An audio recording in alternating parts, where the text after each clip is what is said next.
فأنا ناصح لإخواني بالصدع بالحق تبيض وجوههم.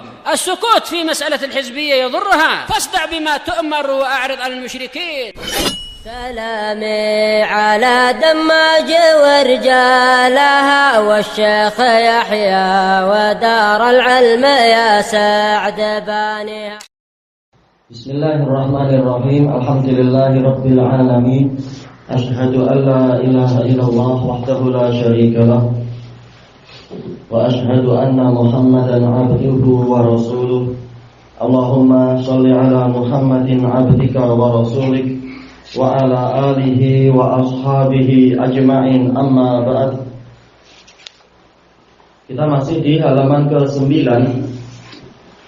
Wa qala al-imam, yang tadi itu ya, yang halaman ke-8 tadi itu, wa syarada syurudan nadi. Tadi ana periksa lagi, memang wa alam, kalau mughtalim memang betul dia adalah apa? Sesuatu yang berkobar atau bergejolak, sesuatu yang melampaui batas. Cuma yang an-nadi ini yang tadi yang didapatkan memang seperti itu, yaitu kelompok atau kumpulan, atau yang kumpulan yang beraneka ragam. Mudah-mudahan nanti ada informasi yang lebih kuat lagi apa yang diinginkan oleh Imam Ibnu Battah di sini untuk lafaz ini. Kita lanjutkan di halaman 9 itu. Qala Imam Ibnu Battah rahimahullah, dan beliau ulama besar dan faqih besar dari kalangan Hanabilah. Haddatsana Abu Muhammad Yahya bin Muhammad bin Sa'id qala haddatsana Amr bin Ali qala haddatsana Yahya bin Sa'id qala haddatsana Ismail bin Abi Khalid an Ibrahim ibni Bashir an Khalid maula Abi Mas'ud. Ini sanadnya sahih, semuanya thiqah. Khalid sendiri adalah thiqah, beliau maula Abi Mas'ud dan tidak disifati sebagai mudallis.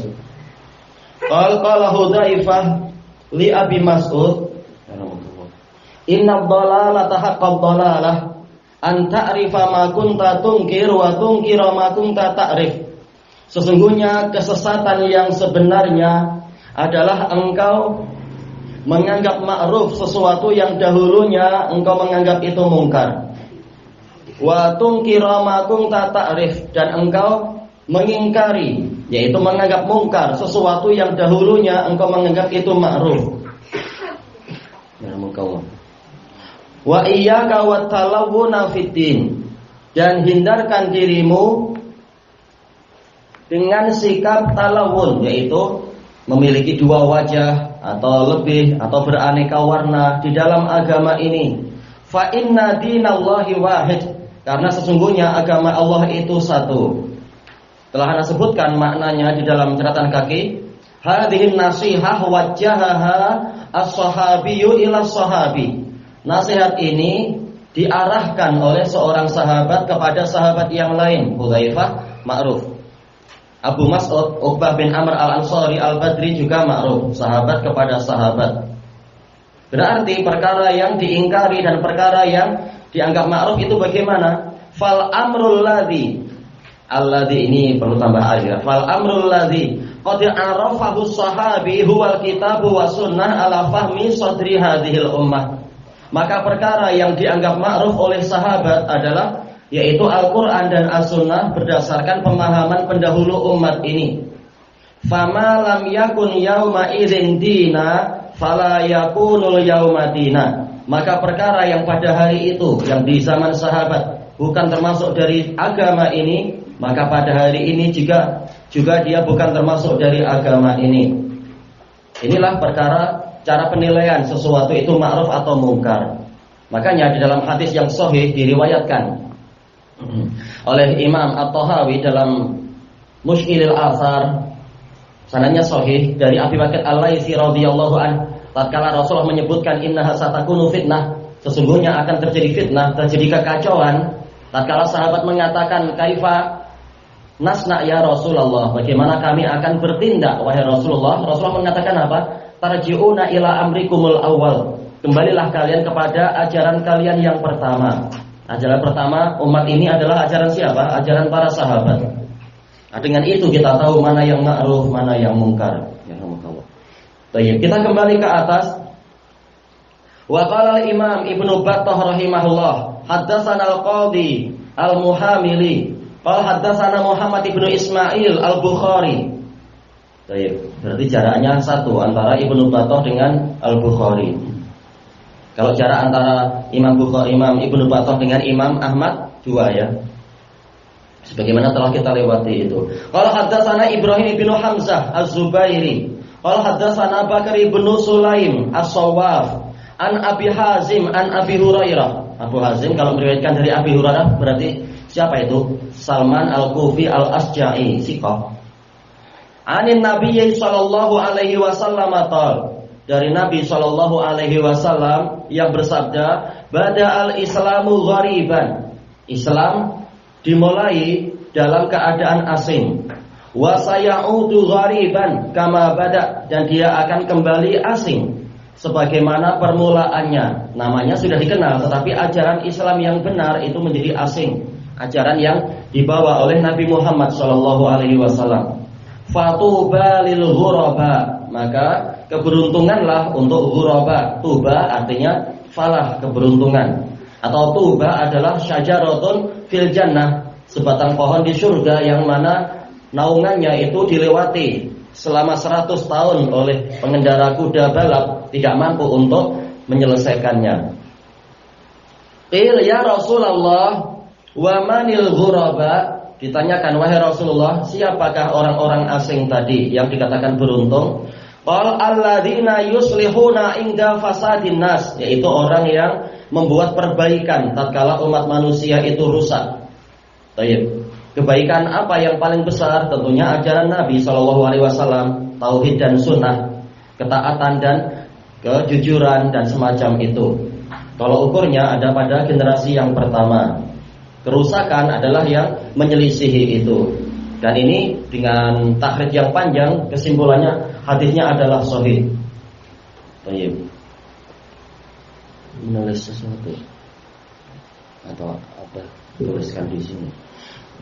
Qala Imam Ibnu Battah rahimahullah, fa inna Allah jalla sana'uh wa taqaddasat asma'uh, maka sesungguhnya Allah yang agung sanjungannya dan suci nama-namanya, qad ja'ala fi kulli zamanin fatratan minar rusul, telah menjadikan di setiap masa itu kekosongan dari para rasul. Wa durusan lil asar, durus itu artinya adalah apa? Dari intiras, yaitu luntur. Ada asar-asar yang luntur, ada masa-masa ujian, orang jauh dari para rasul dan bahkan apa? Terjadi kekosongan. Demikian pula jejak-jejak dan tanda-tanda kenabian itu terhapus. Bima huwa ta'ala bi lutfihi bi ibadih, dengan sesuatu yang mana Allah Ta'ala dengan kelembutannya kepada para hambanya, wa rifqihi bi ahli inayatih. Ini hampir sama ya, lutuf dengan rifq, yaitu kelembutan, yaitu apa? Sikap yang halus kepada orang-orang yang dia berikan inayah, dia berikan perhatian yang khusus. Wa man sabaqat lahur rahmah, dan orang yang telah terdahulu ditakdirkan untuknya rahmat, fi kitabih, di dalam kitabnya. Ar-rahmah, kata Imam Ibnu Taimiyah, ini definisinya seperti al-bir, yaitu ismun jami'un likulli khair, nama yang mencakupi seluruh kebaikan. Adapun Al-Qurtubi menyebutkan rahmat itu diantaranya adalah al-in'am wal afu, pemberian nikmat, pemberian maaf, ini bagian dari rahmat. Maka orang yang memang ditakdirkan mendapatkan rahmat oleh Allah Ta'ala fi kitabih, di dalam kitabnya, yaitu dalam Lauhul Mahfuz, la yukhalli kulla zamanin min baqaya min ahlil ilm, Allah tidak mengosongkan di setiap zaman itu dari sisa-sisa ahli ilmu. Tetap akan senantiasa ada ahli ilmu yang membantu para hamba Allah Ta'ala untuk mengenali asar-asar yang benar, jejak-jejak yang benar, yaitu asar para pendahulu yang soleh. Wa hamalatil hujjah, dan para pembawa hujjah, yad'una man dhalla ilal huda, mengajak orang yang tersesat menuju kepada hidayah. Wa yazudunahum 'anil rada, dan menolak mereka dari kerendahan. Jangan sampai jatuh kepada kehinaan. Nah, ditolak menuju kepada akhlak-akhlak yang mulia, kepada syariat yang tinggi, kepada ajaran yang luhur dan semacam itu. Yasbiruna minhum 'alal adza, mereka bersabar memikul gangguan yang datang dari mereka, yang datang dari umat itu sendiri. Wa yuhyuna bi kitabillah al-mauta, menghidupkan orang-orang yang mati dengan kitabullah. Maksudnya mati apa? Mati hatinya ya. Baik. Wa yubassiruna bi aunillahi ahlal ama, dan dengan pertolongan Allah mereka menjadikan orang-orang yang buta itu mulai mampu melihat, mulai memiliki apa? Basirah, dengan diajari ilmu yang baik-baik, akhirnya mereka jadi paham setelah sebelumnya tidak paham. Wa bi sunnati Rasulillah sallallahu alaihi wasallam ahlal jahalati wal ghaba. Dan tadi dengan kitabullah, tadi dengan pertolongan Allah, kemudian juga dengan apa? Sunnah Rasulullah sallallahu alaihi wasallam, menjadikan orang-orang yang jahil dan bodoh, ini hampir sama ya, tapi ghaba itu adalah kebodohan yang berat. Menjadi apa? Memiliki basirah. Basirah sendiri artinya adalah al-ilmu wal yaqin. Atau apa? Kata Syekhul Islam, al-ilmu wal bayyinat. Sudah nulis sesuatu belum? Coba sini Abah tulis cepat. Cepatlah. Sebentar afwan. Nah, ini dilanjutkan aja.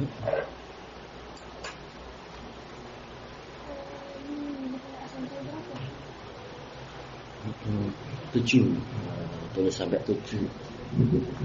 Baik.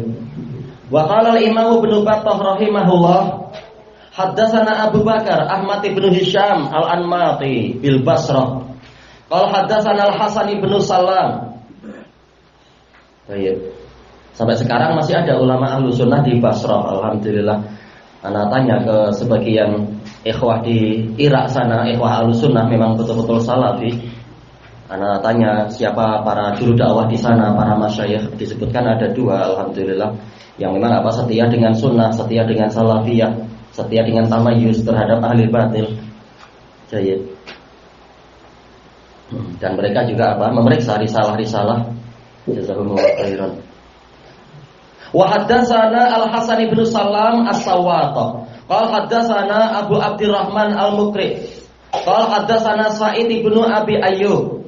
Qala haddatsani Muhammad ibn Ajlan anil Qa'qa ibn Hakim an Abi Salih an Abi Hurairah radhiyallahu anin Nabiy sallallahu alaihi wasallam qala la yazalu li hadzal amri aw ala hadzal amr isabatun minan nas, akan senantiasa ada, yazalu yaitu yadhab hilang, tapi la yazal berarti senantiasa ada, sekelompok orang dari umat manusia yang mengurusi syariat ini, atau ala hadal amr, berada di atas syariat ini, yang mana sifat mereka apa? Sifat dari isabah, naatnya apa? La yadurruhum khilafu man khalafahum, tidak merugikan mereka penyelisihan orang yang menyelisihi mereka. Yang penting apa? Mereka setia di atas amarnya Nabi dan para sahabat itu, syariat Nabi dan para sahabat. Hatta ya'tiyahum amrullah, sehingga datanglah kepada mereka urusan Allah. Ini urusan Allah maksudnya apa itu? Angin yang datang dari Syam dan Yaman mewafatkan seluruh mukminin. Dan hadisnya sahih ma'ruf. Ada dalam Bukhari, Muslim dan lain-lain. Wa qala al-Imam Ibnu Battah rahimahullah haddatsana Abu Ja'far Muhammad ibnu Amr Ibn al-Bahtari Ar-Razzaz. Qala haddatsana Ahmad ibn Abdul Jabbar Al-Utaridi. Qala haddatsana Abu Muawiyah an Ismail bin Abi Khalid. Ini beliau tabi'i. An Qais bin Abi Hazim juga tabi'i, min kibarit tabi'in. Baik. An Sa'ad bin Abi Waqqas radhiyallahu an, Sa'ad bin Malik.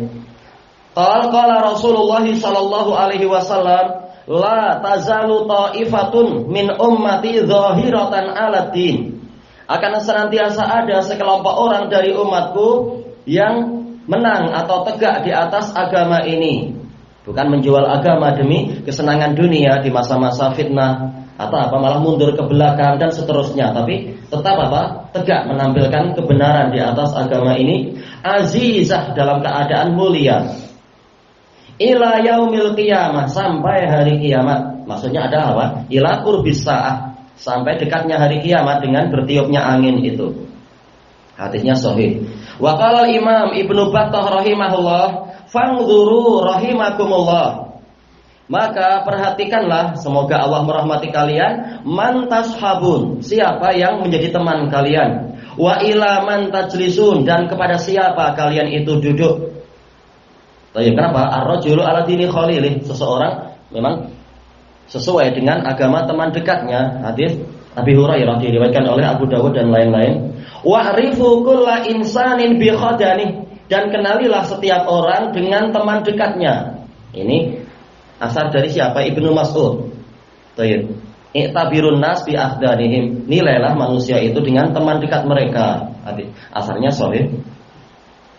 Wa kullu ahadin bi sahibih. Nilai seseorang itu, setiap orang itu dengan teman dekatnya. A'adzanallahu wa iyyakum min suhbatil maftunin. Semoga Allah melindungi kami dan kalian dari persahabatan orang-orang yang terfitnah. Terfitnah yaitu yang tidak setia kepada ajaran Nabi dan para sahabat. Itulah hakikat dari fitnah. Insyaallah akan kita lewati kalam terkait dengan apa? Hakikat dari fitnah itu. Wala ja'alana wa iyyakum min ikhwanil abisin. Dan semoga Allah tidak menjadikan kami dan kalian termasuk dari saudara-saudara. Jelas masih muslim ya saudara, tapi seringkali istilah ikhwan ini menunjukkan apa? Kedekatan. Orang-orang yang bermain-main, mungkin bermain di dalam urusan dunia tidak masalah, bermain dengan anak istri enggak masalah, tapi jangan bermain-main dengan agama, karena ini terkait dengan surga dan neraka. Wala min aqranis syayatin, dan juga jangan termasuk dari teman-temannya para setan. Teman dekat para setan. Wa astauhibullaha li walakum, dan saya memohon kepada Allah mauhibah, pemberian apa? Berupa ismatan minad dhalal, keterjagaan dari kesesatan, wa afiyatan min qabihil fi'al, dan keselamatan dari perbuatan yang buruk. Wa qala Imam Ibnu Battah rahimahullah, haddatsana Abu Bakar Muhammad ibnu Bakar At-Tammar Al-Basri. Qala haddatsana Abu Dawud Sulaiman ibnu Al-Ash'as As-Sijistani. Ma'ruf ya. Dari apa? Pengarang kitab Sunan Abi Dawud itu. Qala haddatsana Sa'id ibnu Mansur.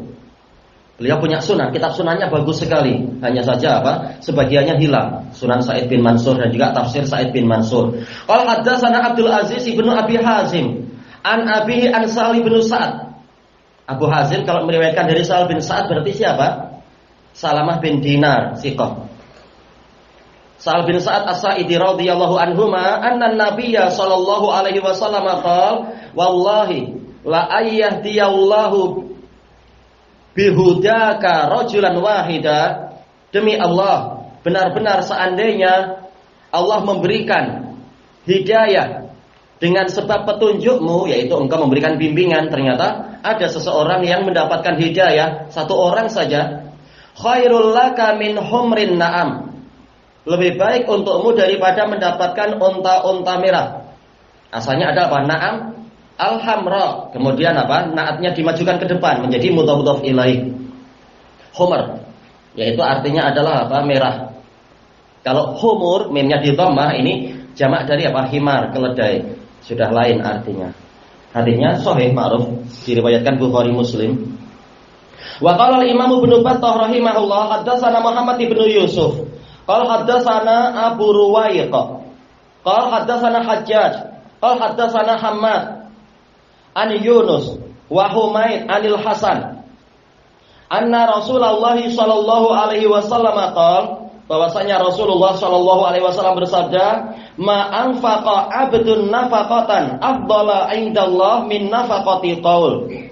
Tidaklah seorang hamba itu menginfakkan, anfaqa artinya atau memberikan suatu pemberian yang lebih utama di sisi Allah daripada pemberian ucapan, yaitu berupa nasihat. Sayangnya apa? Ini jelas asarnya dhaif. Karena apa? Al-Hasan jelas tak mungkin jumpa kan dengan Rasulullah.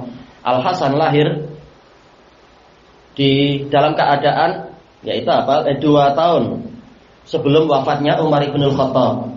Jadi tak mungkin jumpa Rasulullah. Maka ini mursal. Mursal termasuk jenis apa? Riwayat yang dhaif kalau tidak ada penguat. Tapi yang pasti apa? Nasihat itu adalah sedekah, ma'ruf di dalam hadis Abi Dzar dan lain-lain. Wa qala Imam Ibnu Battah rahimahullah, amma ba'd. Fa inna Allah azza wa jalla ba'atsa Muhammadan sallallahu alaihi wasallam rahmatan lil alamin. Maka sesungguhnya Allah azza wa jalla mengutus Muhammad sallallahu alaihi wasallam sebagai rahmat. Baik, padahal apa? Ini istilah rahmah di sini dia adalah hal dari Muhammad. Ya rahmatullah. Baik. Hal itu biasanya berupa apa? Seringkali berupa isim fa'il atau isim maf'ul atau sifat musyabbahah. Tapi tatkala didatangkan dengan pola masdar, ini min babil mubalaghah, yaitu sebagai rahmat yang sangat besar untuk alam semesta. Baik. Makanya kalau berpaling dari itu akan muncul berbagai macam bencana, malapetaka, mara bahaya dan berbagai jenis musibah kalau berpaling dari ajaran Nabi Shallallahu alaihi wasallam. Baik. Ini kalau kita jadikan memang apa? Rahmat ini sesuai dengan pola balaghah. Yaitu apa? Masdar berarti apa? Memang lil mubalaghah, untuk kesungguhan. Yang lain menakwilkan kalau memang maksudnya adalah isim fa'il berarti dza rahmah. Baik. Ba'asa Muhammadan sallallahu alaihi wasallam dza rahmatin, memiliki rahmat. Tapi takwil tafsir yang pertama itu lebih kuat, mubalaghah. Di dalam ayat Al-Qur'an itu, wa ma arsalnaka illa rahmatan lil alamin. Min babil mubalaghah. Wa muhaiminan 'alan nabiyyin. Muhaimin sebagai apa? Raqib, sebagai pengawas atau sebagai tolok ukur dari ajaran-ajaran Nabi yang sampai ke kita. Apakah masih benar ataukah ternyata sudah diselewengkan dan dirubah-rubah oleh sebagian umatnya.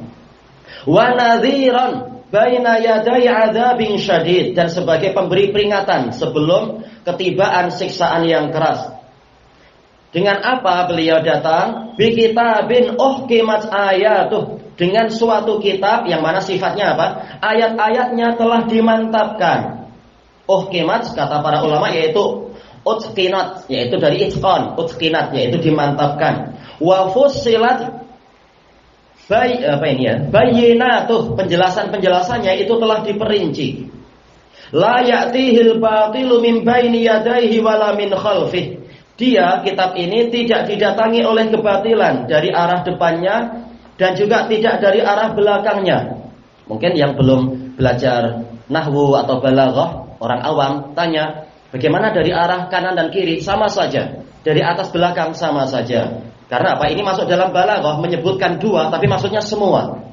Apa itu? Zikrul ba'd urida bihil kul, menyebutkan sebagian yaitu dari depan dan belakang, tapi maksudnya semua, dari segala arah. Dia tidak didatangi oleh kebatilan. Kenapa demikian? Tanzilum min hakimin hamid, karena dia memang diturunkan dari zat yang penuh hikmah lagi maha terpuji. Baik, hakim ini sigat mubalaghah dari hakim. Hamid ini bukan sigat mubalaghahnya, tapi apa? Isim fa'il bimakna maf'ul, yaitu mahmud yang terpuji. Tanzil ini adalah sebagai apa? Masdar min babil mubalaghah, karena Quran itu mestinya disifati dengan apa? Munazzal. Baik. Mestinya dengan apa? Isim maf'ul, munazzal. Tapi tatkala sifatnya itu dirubah kepada bentuk masdar yaitu tanzil, nazzala yunazzilu tanzilan, menunjukkan ini lil mubalaghah, betul-betul diturunkan dari sisi Allah. Berarti memang Allah di atas sana, bukan di mana-mana. Bayyana fihi manahija huquqin iftaradhaha. Di dalam kitab tadi Rasulullah SAW telah menerangkan manhaj yaitu jalan beragama atau metode beragama, metode beribadah. Hak-hak yang telah diwajibkan oleh kitab tadi. Alkitab mewajibkan sholat. Nah, Nabi yang menerangkan cara ibadahnya tersebut. Wa ma'alima hududin aujabaha, dan ma'alim jamak dari ma'lam, yaitu tanda-tanda atau rambu-rambu, alamat-alamat. Ma'lam boleh jadi dia adalah apa? Masdar mimi dari apa? Dari alamah, atau boleh jadi dia adalah sebagai apa? Sebagai yaitu isim maf'ul. Baik. Yang diwajibkan oleh kitab tadi idahan liwadha'ifi dini, sebagai penerangan demi tugas-tugas agamanya. Memang di antara tugas Nabi adalah sebagai pemberi penjelasan. Wa ikmalan li syara'i tauhid, dan sebagai penyempurna untuk syariat-syariat tauhid yang ada di dalam kitabullah. Disempurnakan penjelasannya itu dengan ajaran Nabi. Baik, tauhid sendiri apa? Nah, kita baca catatan kakinya. At-tauhid lughatan masdar wahhada yuwahhidu tauhidan, ja'lu syai' wahidan, menjadikan sesuatu itu satu saja. Wa qala al-Khalid Ibnu Ahmad Al-Farahidi, guru dari siapa? Al-Basri, guru dari Imam Sibawayh Amr bin Utsman Al-Basri. Wa tauhid al-imanu billahi wahdah. Tauhid itu hakikatnya apa? Keimanan kepada Allah semata. La syarikalah, tiada sekutu untuknya. Wallahul wahidul ahad, Allah itu wahid ahad. Alal khilaf, perbedaan wahid dengan ahad. Sebagian ulama mengatakan wahid itu fi awsafih, wa ahad itu fi dzatih. Zatnya ahad, sementara wahid itu adalah sifatnya. Sifat Allah banyak, tetapi hanya Dia yang memiliki sifat kesempurnaan tadi. Yang lain sesuai kadarnya. Dzut tawahhud, Allah yang memiliki kesatuan. Ini kalau secara bahasa ya, tawahhud yaitu kesatuan. Wal wahdaniyah, dan ini hampir sama juga ya, yaitu satu, memang hanya Dia yang Maha Esa. Wal wahid awwalu adadin minal hisab. Wahid ini bilangan yang pertama dari hitungan. Kosong tidak dibahas. Karena kosong itu dikatakan sebagai apa? Sebagai adam, ketiadaan. Ini cara biasanya ya. Baik, dari kitab Al-Ain. Wa tauhidu istilahan, tauhid secara istilah, kama qala al-Imam Sa'di rahimahullah, i'lam anna tauhidal mutlaq. Ketahuilah bahwasanya tauhid yang mutlak adalah al-ilmu wal i'tiraf bi tafarrudir rabb, yaitu pengetahuan dan pengakuan bahwasanya Allah itu menyendiri bi sifatil kamal, dengan sifat-sifat kesempurnaan, wal iqraru bi tauhid wal iqrar bi tawahhudihi bi sifatil azamati wal jalal. Dan tauhid secara mutlak adalah pengakuan bahwasanya Allah itulah yang bersendirian dengan sifat-sifat keagungan dan kebesaran. Wa ifraduhu wahdahu bil ibadah, dan menunggalkan, yaitu mengesahkan Allah sendirian di dalam peribadatan. Selesai dari kitab Al-Qaulus Sadid, dari syarah kitab Tauhid. Dan ini sudah selesai, dulu diajarkan di Yaman, ya di Malaysia. Summa inna tauhid yang qasimu ila salasati aqsam. Kemudian kita masih di catatan kaki. Sesungguhnya tauhid itu terbagi menjadi 3 jenis. Ini dengan istiqra, dengan penelitian. Ar-rububiyyati wal uluhiyyati wal asma'i was sifat. Baik. Fa tauhidul uluhiyyah huwa a'dhamu anwa'it tauhidis salasah. Tauhid uluhiyah inilah jenis tauhid yang paling besar dari ketiga-tiganya itu. Wa huwa haqqullahi 'alal ibad, dan inilah hak Allah atas para hamba. Wa min ajli hadza khalaqallahu al-jinna wal ins, dan demi perkara inilah Allah menciptakan jin dan manusia. Qala Allah Ta'ala, wa ma khalaqatul jinna wal insa illa liya'budun. Tidaklah aku menciptakan jin dan manusia kecuali agar mereka menyembahku. Baik, sampai di sini. Karena memang inilah intinya. Kemudian kita kembali ke atas, kembali ke kalam Imam Ibnu Battah. Kullu dzalika fi ayatin ajmalaha. Itu semua tentang hak-haknya Allah itu ada di dalam ayat-ayat yang Allah datangkan dengan pola global. Wa bi alfadhin ikhtasaraha, dan dengan lafaz-lafaz yang Allah ringkas. Adraja fiha ma'aniha, Allah memasukkan ke dalamnya makna-maknanya. Makanya untuk memahami isi Quran kita perlu senjata apa? Ilmu nahwu, ilmu sharaf, ilmu balaghah, dan dengan penjelasan para salaf tentunya. Ini sepertinya ada salah harokat ya dari sananya. Min summa. Doanya adalah min sama. Dari sanalah amara nabiyahu sallallahu alaihi wasallam bitabyini ma ajmal. Dari sanalah Allah memerintahkan nabinya sallallahu alaihi wasallam untuk menerangkan apa yang Allah globalkan. Tugas nabi yang memperinci. Wa tafsili ma adraj, dan merincikan apa yang Allah masukkan, makna-makna yang Allah masukkan di antara lafaz-lafaz tadi. Nabi yang memperinci. Qala jalla sana'uh, Allah yang agung sanjungan untuknya mengatakan, wa anzalna ilaika dzikr, dan kami telah menurunkan kepadamu az-dzikr. Kata banyak para mufassirin, maksudnya dzikr di sini adalah as-sunnah. Litubayyina lin-nasi ma nuzila ilaihim, agar engkau menerangkan kepada umat manusia apa yang diturunkan kepada mereka, yaitu Al-Qur'an. Jadi memang apa? Sunnah ini termasuk wahyu untuk menerangkan Al-Qur'an. Wala'allahum yatafakkarun, dan agar mereka memikirkan itu. Baik. Wa farada 'alal khalqi ajma'in ta'ata rasulih, dan Allah mewajibkan atas seluruh makhluknya untuk taat kepada Rasulnya. Rasul kita Nabi Muhammad. Masa Nabi Khidir selesai, kita bukan umat Nabi Khidir.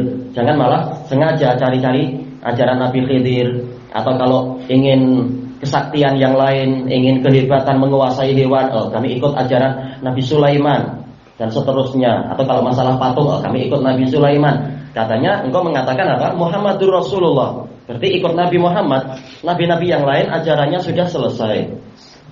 Itu pun kalau betul seperti yang mereka bayangkan ajaran Nabi yang lain.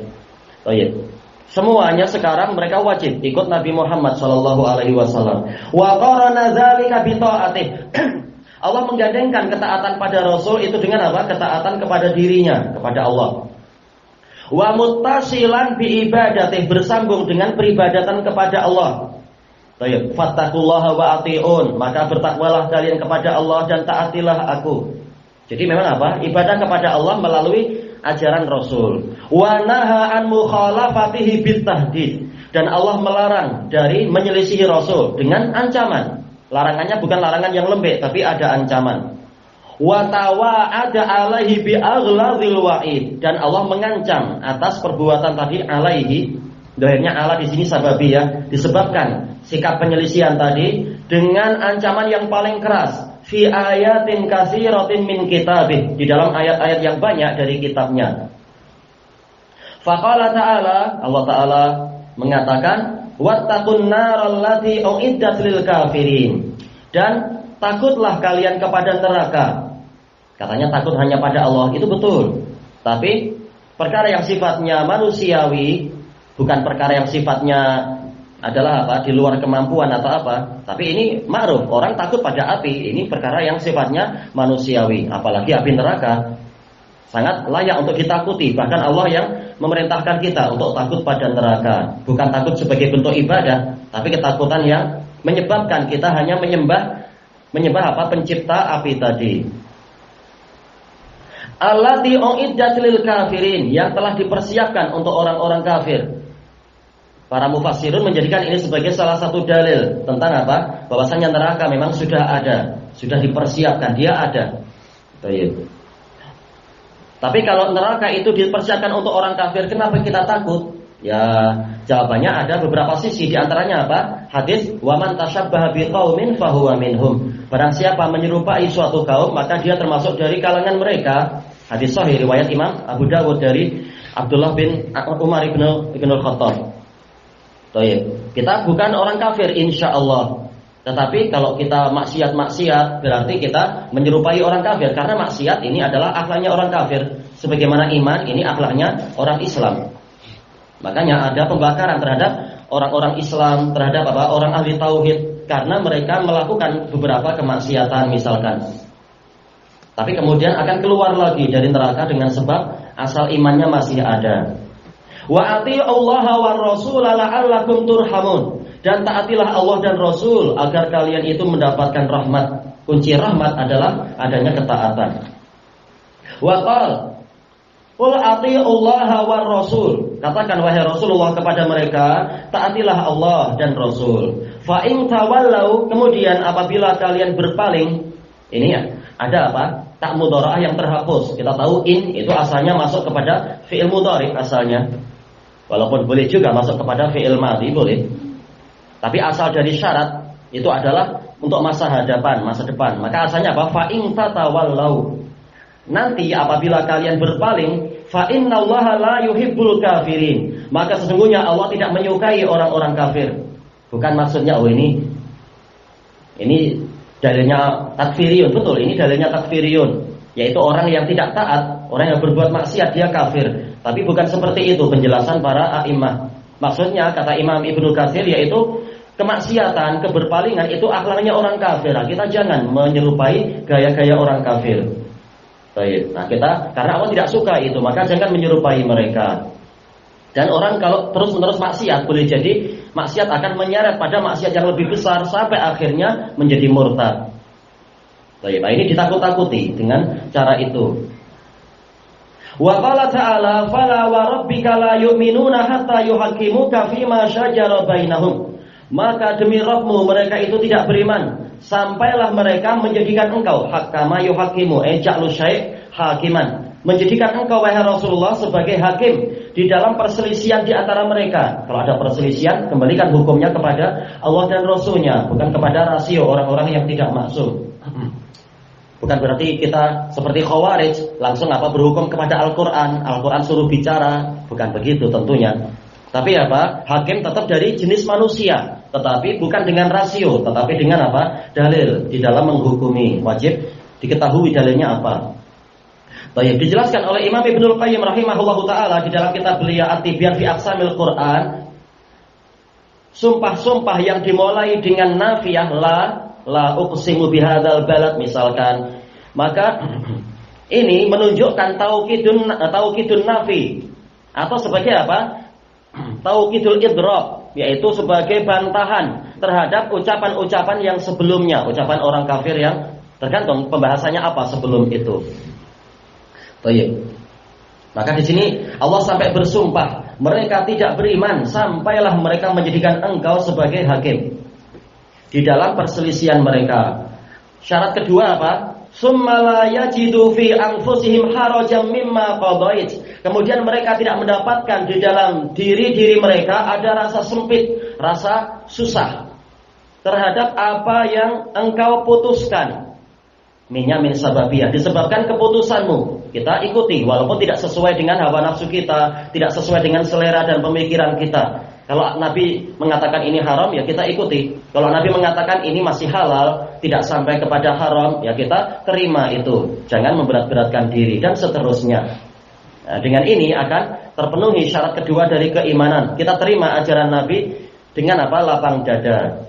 Wa yusallimu taslima. Dan syarat ketiga, tunduk patuh dengan sebenar-benar ketundukan, dengan sebenar-benar kepasrahan. Baik. Kata Imam Ibnul Qayyim dalam I'lamul Muwaqqi'in, ini 3 syarat untuk diterimanya keimanan. Kalau tidak demikian, maka keimanan mengalami kerusakan. Wa qala wa may yuti'illaha war rasula fa ulaika ma'al ladzina an'ama Allahu 'alaihim. Dan barang siapa taat kepada Allah dan Rasul, maka mereka itu akan bersama dengan orang-orang yang Allah berikan nikmat kepada mereka. Telah kita ketahui ayat ini sebagai tafsir dari ayat di dalam surat Al-Fatihah. Berarti kunci mendapatkan Shiratul Mustaqim adalah yaitu taat kepada Allah dan Rasulnya, menggabungkan antara ilmu dan amalan, menyelisihi orang Yahudi yang punya ilmu tidak diamalkan, menyelisihi orang Nasara yang beramal tanpa ilmu. Maka Shiratul Mustaqim itu adalah menggabungkan antara ilmu dan amalan. Siapa orang yang diberi kenikmatan oleh Allah tadi? Aminnya min bayaniyah, min tabiyin, menjelaskan isim mausul alladzina, dari kalangan para nabi, yaitu para nabi, wasiddiqin wasyuhada'i wassolihin. Para siddiqun, yaitu yang sangat jujur dan membenarkan ajaran Allah dan Rasulnya.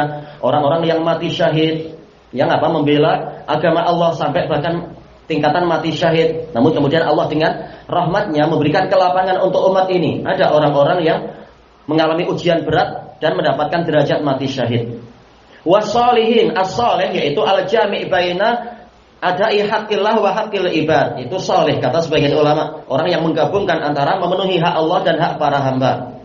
Baik. Ada waktunya untuk sholat, ada waktunya juga membantu orang tua, ada waktunya untuk puasa, ada juga waktunya untuk membantu orang yang fakir miskin dan rakyat jelata dan seterusnya sesuai dengan kadarnya. Dan yang lain mengatakan as-shalih adalah al-jami' bainal ilmi wal amal, orang yang menggabungkan antara ilmu dan amalan, itu dikatakan orang shalih. Wa hasuna ulaika rafiqa, mereka itulah teman pengiring, rekan pengiring yang terbaik. Waqal, Allah juga mengatakan wa may yuti'ir rasul faqad ata Allah. Barang siapa taat kepada Rasul, maka sungguh dia telah taat kepada Allah. Karena ajaran Rasul itu pasti sesuai dengan ajaran Allah. Kalau Nabi keliru dalam ijtihad, pasti akan langsung diperbaiki oleh Allah Ta'ala. Wa man tawalla, dan barang siapa berpaling, takdirnya wa man tatawalla. Kalau kita kembalikan pada fi'il mudhari, fama arsalnaka 'alaihim hafidha. Dan barang siapa berpaling, maka kami tidak mengutuskan engkau wahai Rasulullah sebagai pengawas untuk mereka. Apa keterkaitan antara fi'lu syarat dengan jawabu syarat? Dijelaskan oleh Imam Ibnu Katsir dan lain-lain. Apabila Nabi bukan sebagai pengawas, maka pengawasnya Allah. Kalau pengawasnya adalah Allah, tidak ada yang mampu lari dari pengawasan dia. Kalau tidak ada yang mampu lari, sementara semuanya kembalinya pada Allah, semuanya akan mempertanggungjawabkan amalannya. Maka ayat ini adalah ayat ancaman. Jadi bukan hanya sekedar berita, barang siapa berpaling, Nabi nggak ngurusi dia, berhenti sampai di sini. Bukan demikian. Ada makna yang terkandung di balik kalimat-kalimat ini.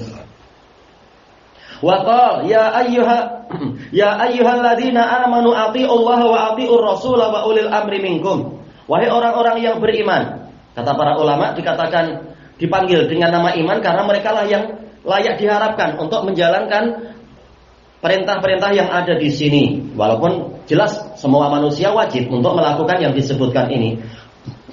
Taatilah Allah dengan ketaatan mutlak. Ada fiilnya di situ. Dan taatilah Rasul dengan ketaatan mutlak. Wa ulil amri minkum. Sekedar Sekedar pengatofan tanpa fiil, menunjukkan ketaatan pada mereka itu bukan istiqlalan, tetapi tabaan, sekedar mengikuti. Makanya tidak ada ketaatan di dalam perkara yang mungkar. Ketaatan hanya dalam perkara yang ma'ruf. Hadis muttafaqun alaih dari Ali. Dan dari mana kita tahu ini mungkar, ini ma'ruf? Dengan dalil. Nah, dari situ kita tahu tidak boleh taklid, tetapi harus mengetahui dari mana perintah yang ini, dari mana ajaran yang ini, harus tahu dalilnya. Kalau tidak, ya memang mereka bukan orang yang maksum. Fa in tanaza'tum fi syai'. Nah, kemudian ini ada fa ta'qibiyah. Kemudian apabila kalian berselisih pendapat di dalam suatu perkara, Allah tidak mengatakan kembalikan pada ulil amri, tapi farudduhu ilallahi war rasul. Maka kembalikanlah dia itu kepada Allah dan Rasul. Jadi dalam perselisihan kembalikan kepada dalil, bukan kepada rasio orang-orang yang tidak maksum. Di sini kita tahu dalil telah menggabungkan perkara-perkara tadi. Dalam perkara yang membingungkan, dalam berita keamanan dan ketakutan, kita rujuk kepada ahli ilmunya. Tetapi tatkala kemudian ada perselisihan, lihat siapa yang terkuat dalilnya, bukan malah mengekor kepada orang yang tidak maksum. Nah, dengan itu kita menggabungkan semua dalil, bukan hanya memegang satu dan menyembunyikan yang lain. In kuntum tu'minuna billahi wal yaumil akhir. Apabila kalian beriman pada Allah dan hari akhir. Ini salah satu dalil yang dipakai oleh para nahwiyun, para lughawiyun, bahwasanya syarat itu boleh diakhirkan. Fi'lu syaratnya dibelakangkan, jawabu syaratnya malah di depan. Ini khilaf sejak dulu, tapi kenyataannya apa? Kenyataannya ayat-ayat dan hadis menunjukkan bolehnya itu. Yang mengatakan tidak boleh berarti jawabu syaratnya mana? Dari in kuntum tu'minuna billahi wal yaumil akhir, jawabu syaratnya mahdhuf, takdirnya farudduhu ilallahi war rasul. Ada kalimat panjang lagi nanti, farudduhu ilallahi war rasul. Tapi zahir ayat dan hadis menunjukkan boleh. Yang namanya jawabu syarat itu mendahului fi'lu syaratnya. Dan ini menunjukkan di antara syarat agar iman kita tidak rusak adalah kalau ada perselisihan kembalikan kepada dalil yang terkuat dari Allah dan yaitu dilihat dari dalil Quran, dilihat dari dalil sunnah.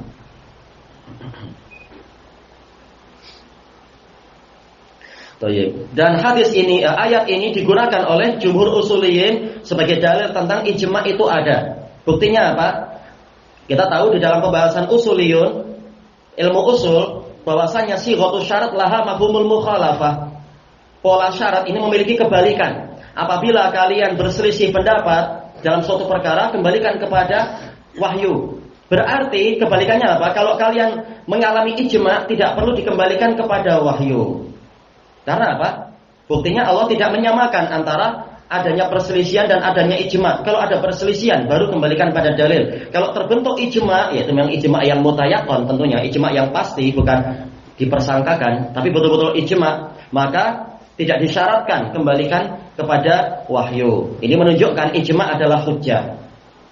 Adapun Imam Al-Wadi'i rahimahullah, beliau memilih pendapat sebagian ulama bahwasanya ijma itu bukan hujjah.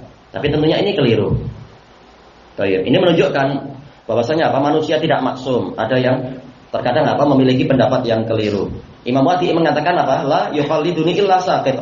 Tidak ada yang mengekor padaku kecuali dia akan jatuh sendiri. Beliau tidak menyuruh untuk mengekor pada beliau, tapi lihat dalil. Kemudian Allah Ta'ala mengatakan dzalika khairu wa ahsanu ta'wila. Yang demikian itulah yang terbaik. Khair yaitu dari akhyar.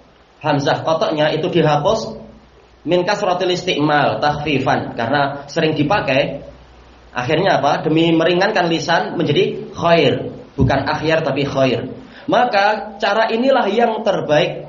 Wa ahsanu ta'wila, dan paling bagus kesudahannya. Ta'wilan atibatan, kesudahannya. Wa qala al-Imam Ibnu Battah rahimahullah fi ayatin ukhar nadha'ira li hadhil ayah. Di dalam ayat-ayat yang lain saya telah yaitu bacalah ayat-ayat yang seperti ini, yaitu ayat banyak sekali untuk mengembalikan hukum kepada Allah dan Rasulnya, untuk menaati Allah dan Rasulnya. Kulluha qad qarana Allahu azza wa jalla ta'ata Rasulih sallallahu alaihi wasallam bi ta'atih. Semuanya dalam ayat-ayat yang semisal dengan tadi, di situ Allah telah menggandengkan antara ketaatan Rasul dengan ketaatan kepada dirinya. Wa wasalaha bi fariidatih, dan menggabungkannya, menyambungnya dengan kewajiban yang datang dari Allah. Termasuk dari kewajiban ini taat pada Rasul. Bukan seperti ucapan orang awam. Kalau dikatakan ini ajaran Nabi, itu kan sunnah untuk dijauhi, tapi mengaku sebagai ahlu sunnah. Ini aneh. Sunnah justru untuk ditaati dan diikuti. Ucapan pemuka agama saja itu dipegang sangat erat. Ucapan nenek moyang aja dipeluk dengan sangat kuat. Kenapa ajaran Nabi tidak diperlakukan seperti itu atau lebih? Wa ja'ala amrahu ka amrih, dan Allah menjadikan perintah Nabi seperti perintah dirinya. Wa ta'aqqabaha bil wa'idis syadid, dan Allah menyusulinya, menyusulinya dengan ancaman yang keras. Wa zajir, hardikan. Wa tahdid, tahdid ancaman. Liman hada'an amrih, untuk orang yang menyimpang dari syariatnya, syariat Nabi. Wa kharaja an ta'atih, dan keluar dari ketaatan pada Nabi. Aw wajada fi nafsihi harajam min qadiyatih, dan atau mendapatkan di dalam dirinya itu ada rasa sempit, tidak rela, ketidakrelaan terhadap keputusan Nabi. Qadiyah wazan fa'il bimana maf'ul, yaitu perkara yang telah diputuskan oleh Nabi. Awi betada fi sunnatih, atau justru membuat kebid'ahan di dalam sunnahnya Nabi. Nabi telah mensunnahkan suatu sunnah, ternyata orang ini malah memilih membuat bid'ah. Walaqad dallana maulana al-karim, sungguh Tuhan kita, pemimpin kita yang mulia telah menunjukkan kepada kita. Ta'ala, sifat yang berikutnya lagi ya. Sifat dengan Pola fi'il madhi. Yang maha tinggi, ala tariqati mahabbatih, kepada jalan untuk mencapai kecintaan kepadanya. Wa arsyadana ila sabili hidayatih, dan dia membimbing kita menuju kepada jalan hidayahnya. Bi aqsadil madzahib, dengan madhab yang paling pendek. Madhab yaitu jalan atau keyakinan. Zahaba itu artinya pergi, atau zahaba artinya adalah i'tanaqa, yaitu yang dipeluk. Itu zahaba. Terkadang zahaba artinya adalah aiqona, yang yaitu meyakini. Madhab artinya keyakinan. wa aqrabil masalik, dan rute yang paling dekat. Hina a'lamana, tatkala dia memberitahukan, mengajarkan kepada kita anna mahabbatallah hiya fi mutaba'ati nabiyhi sallallahu alaihi wasallam, bahwasanya kecintaan Allah itu ada di dalam sikap mengikuti nabinya sallallahu alaihi wasallam. Hina qala, tatkala Allah mengatakan, qul in kuntum tuhibbunallaha fattabi'uni, katakan wahai Rasulullah kepada mereka, apabila kalian itu cinta kepada Allah, maka ikutilah aku. Yuhibbukumullah, bukan sekedar kecintaan kalian diakui, tapi bahkan Allah akan mencintai kalian. Makanya Imam Ibnu Katsir mengatakan balasannya, ganjarannya lebih besar daripada yang menjadi amalan kita. Amalan kita tadi apa? Kita mengaku aku cinta pada Allah.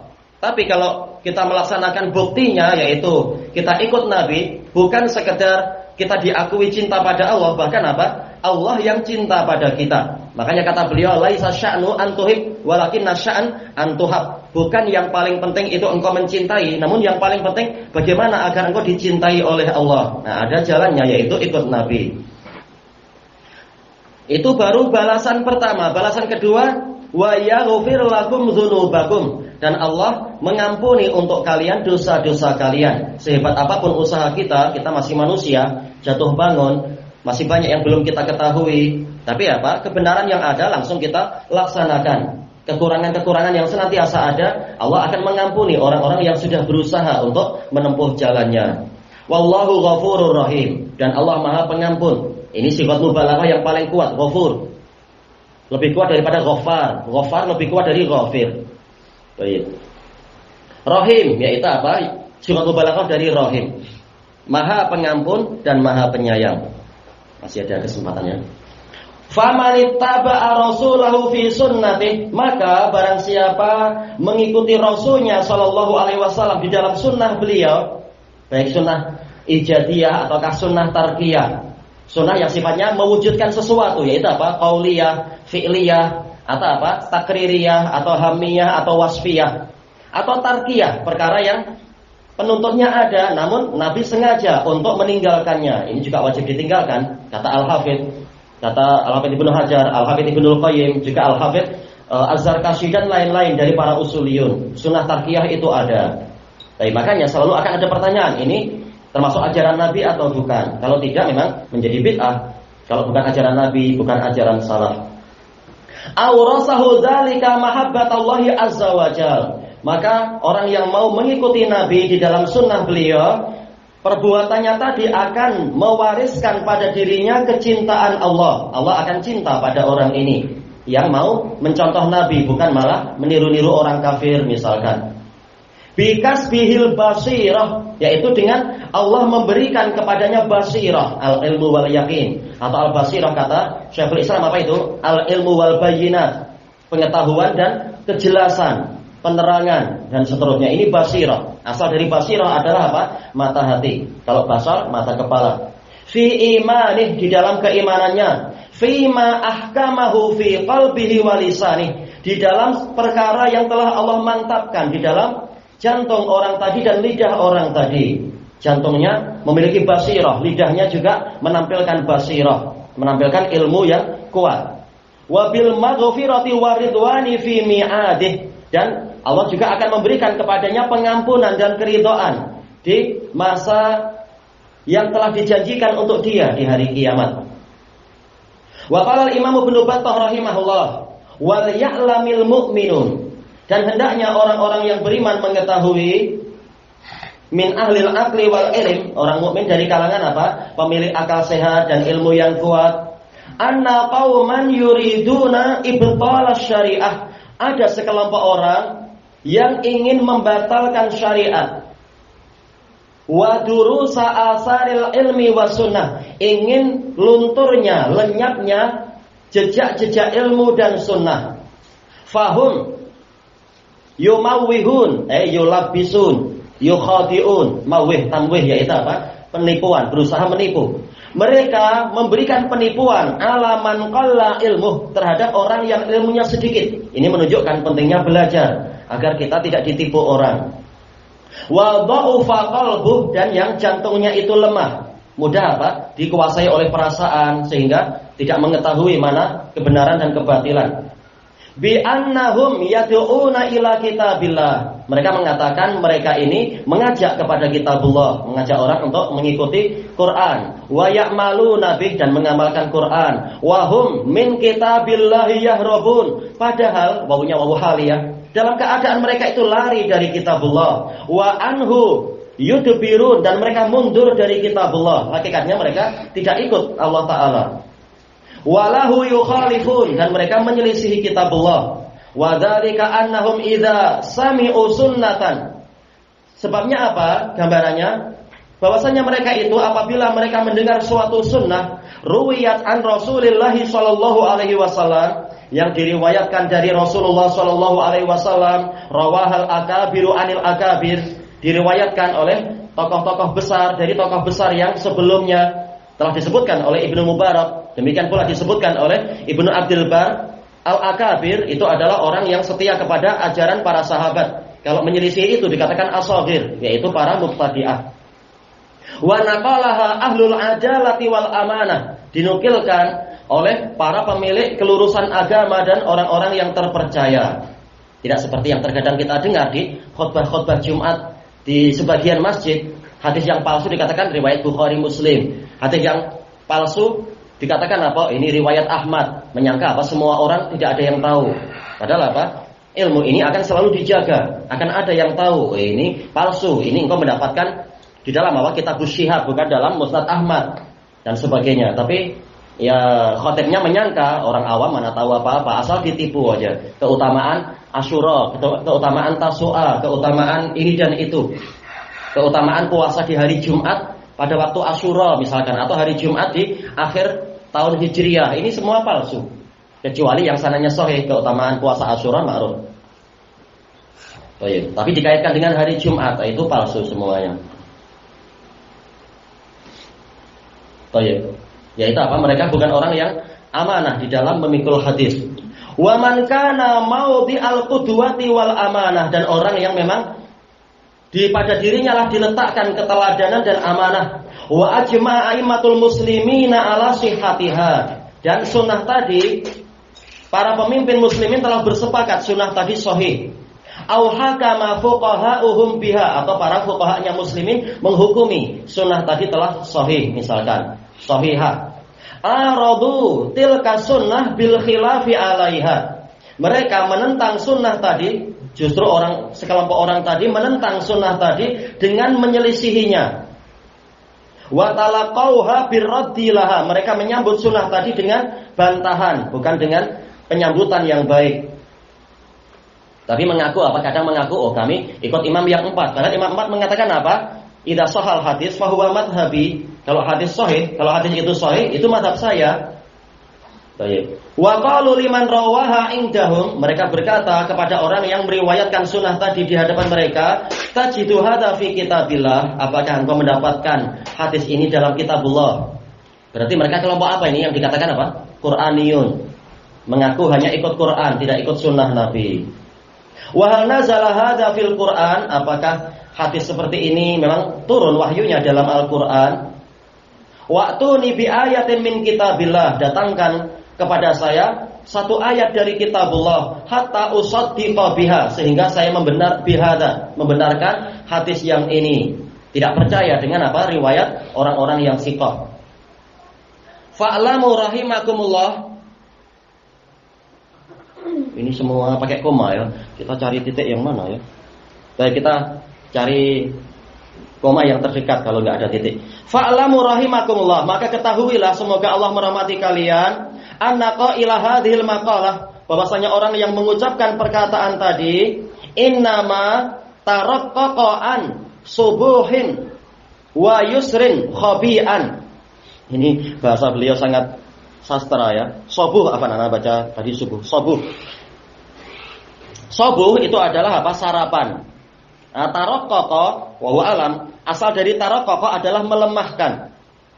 Ataukah maksudnya yaitu apa? Mereka lemah karena meninggalkan sarapan sunnah, ilmu yang cukup. wa yusr, kemudahan. Kita lihat nanti apa yang beliau inginkan dengan kalimat seperti ini. Khabi'an, yaitu mereka menyembunyikan suatu niat yang, yaitu suatu niat, suatu rahasia yang khabi artinya adalah makhbu, yang tersembunyi. Fi irbigha. Nah ini nggak tahu apa ini irbigha, bahasa susah. Nanti insya Allah kita cari maknanya irbigha. Yatahalla bi hilyatil muslimin, dia menghiasi diri dengan pakaian kaum muslimin. Hilyah ini perhiasan. Wa yudmiru ala tawiyatil mulhidin. Yudmiru yaitu yanwi, meniatkan sesuai dengan hasrat. Tawiyah itu hasrat atau niat. Mulhidin, orang-orang yang menyimpang. Baik, komanya di sini kita hentikan sampai di sini. Kita lanjutkan setelah asar insyaallah. Baik. Subhanakallahumma wa bihamdika la ilaha illa anta astaghfiruka wa atubu ilaik. Walhamdulillahirabbil alamin. Jazakumullahu khairan.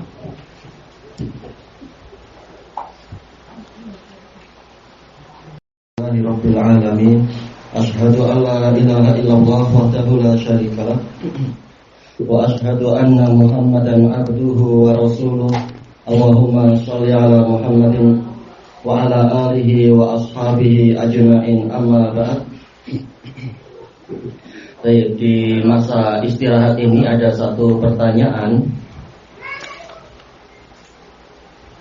Bagaimana keadaan orang-orang yang bermanhaj pramuka? Di sini senang, di yayasan pun senang. Padahal sudah lama ditegakkan hujah perihal yayasan, donasi dan video, akan tetapi masih mendatangi yayasan tersebut. Lalu bagaimana menyikapi orang seperti itu dan bagaimana keadaannya? Tentang yayasan telah dijelaskan oleh para ulama.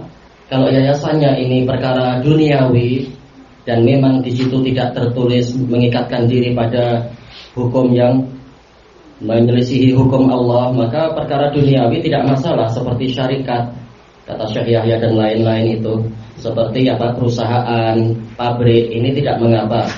Tapi kalau dikaitkan dengan agama, maka ini yang bermasalah. Karena kita tahu bahwasanya agama ini telah sempurna dan tidak diperbolehkan adanya penambahan ataupun pengurangan maupun penggantian. Telah dijelaskan oleh Al-Hafidz Ibnu Hajar rahimahullah di dalam Fathul Bari bahwasanya apa yang ditinggalkan oleh Nabi itu kekuatannya seperti apa yang disunnahkan oleh, yang dilakukan oleh Nabi, itu wajib untuk diikuti. Sebagaimana kita wajib mengikuti Nabi di dalam perkara-perkara yang beliau ajarkan, demikian pula kita wajib mengikuti Nabi di dalam perkara-perkara yang sengaja beliau tinggalkan. Ini yang dikatakan oleh Imam Ibnu Rajab Al-Hambali sebagai sunnah tarkiyah, perkara yang sengaja diajarkan oleh Nabi untuk ditinggalkan. Baik. Dan ini masuk dalam keumuman sabda Rasulullah Shallallahu Alaihi Wasallam, man amila amalan laisa alaihi amruna fahuwa rad. Barang siapa mengerjakan suatu amalan, ini umum, amalan nakirah fi siyaqi syarat tufidul umum, amalan apapun, tapi maksudnya yang terkait dengan urusan agama, yang mana tidak ada di atasnya syariat kami. Amr di sini kata Al-Munawi adalah syariat, maka dia itu rad. Masdar di mana apa? Isim maf'ul, itu mardud, tertolak. Baik. Makanya kita diperintahkan untuk di dalam beragama itu mencukupkan diri dengan apa yang diajarkan oleh Allah dan Rasul-Nya. Allah Ta'ala telah memberikan peringatan yang keras terhadap orang-orang yang membuat ajaran baru di dalam agama ini. Am lahum syuraka'u syara'u lahum minad dini ma lam ya'zam bihillah walaula kalimatul fasli laqudiya bainahum wa innadh dhalimina lahum 'adzabun alim. Apakah mereka memiliki sekutu-sekutu yang mensyariatkan untuk mereka sebagian dari agama yang tidak Allah izinkan? Kalau seandainya bukan karena kalimat keputusan yang akan Allah berikan pada hari kiamat, niscaya telah diselesaikan urusan itu di antara mereka sekarang. Dan sesungguhnya orang-orang yang zalim, mereka akan mendapatkan siksaan yang pedih. Ini peringatan terhadap orang-orang yang tidak merasa cukup dengan ajaran Nabi, kemudian membuat ajaran-ajaran sendiri. seakan-akan apa? Membuat suatu syariat. Baik. Allah Ta'ala menyatakan, ya ayyuhan nabiyyu inna arsalnaka syahidan wa mubasysyiran wa nadhira wa da'iyan ila Allahi bi'idnihi wa sirajan munira. Wahai Nabi, sesungguhnya kami mengutus engkau adalah sebagai pelita, sebagai pemberi peringatan dan pemberi kabar gembira, dan sebagai penyeru ke jalan Allah dengan seizinnya. Jadi dakwah itu dengan seizin Allah. Baik. Dan sekaligus sebagai pelita yang menyinari tadi itu.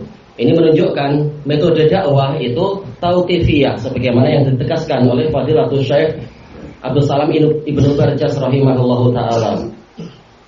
Baik. Nah, tatkala masalah yayasan ini dikaitkan dengan dakwah ternyata tidak diajarkan oleh Allah dan Rasulnya, maka dia termasuk dari bid'ah. Telah dijelaskan oleh Syekhul Islam di dalam Iqtidah Shiratul Mustaqim, suatu perkara yang zahirnya itu ada kemaslahatannya, namun faktor penuntutnya ada dan Nabi justru meninggalkannya, sengaja tidak melakukannya, maka diketahuilah bahwasanya ini bukan dari ajaran Nabi. Dan diketahuilah bahwasanya kemadaratannya lebih besar, makanya Nabi sengaja meninggalkan itu. Baik, yayasan sebenarnya apa yang diinginkan di situ sebagai payung dakwah? Bukankah di zaman Nabi itu dakwah memang memerlukan yang namanya perlindungan karena serangannya lebih besar? Ancamannya bahkan bukan seperti ancaman di zaman kita. Ancamannya sampai bahkan apa? Pembunuhan. Di zaman kita insya Allah tidak sampai seperti itu. Paling dituduh apa? Ala Wahabilah itu.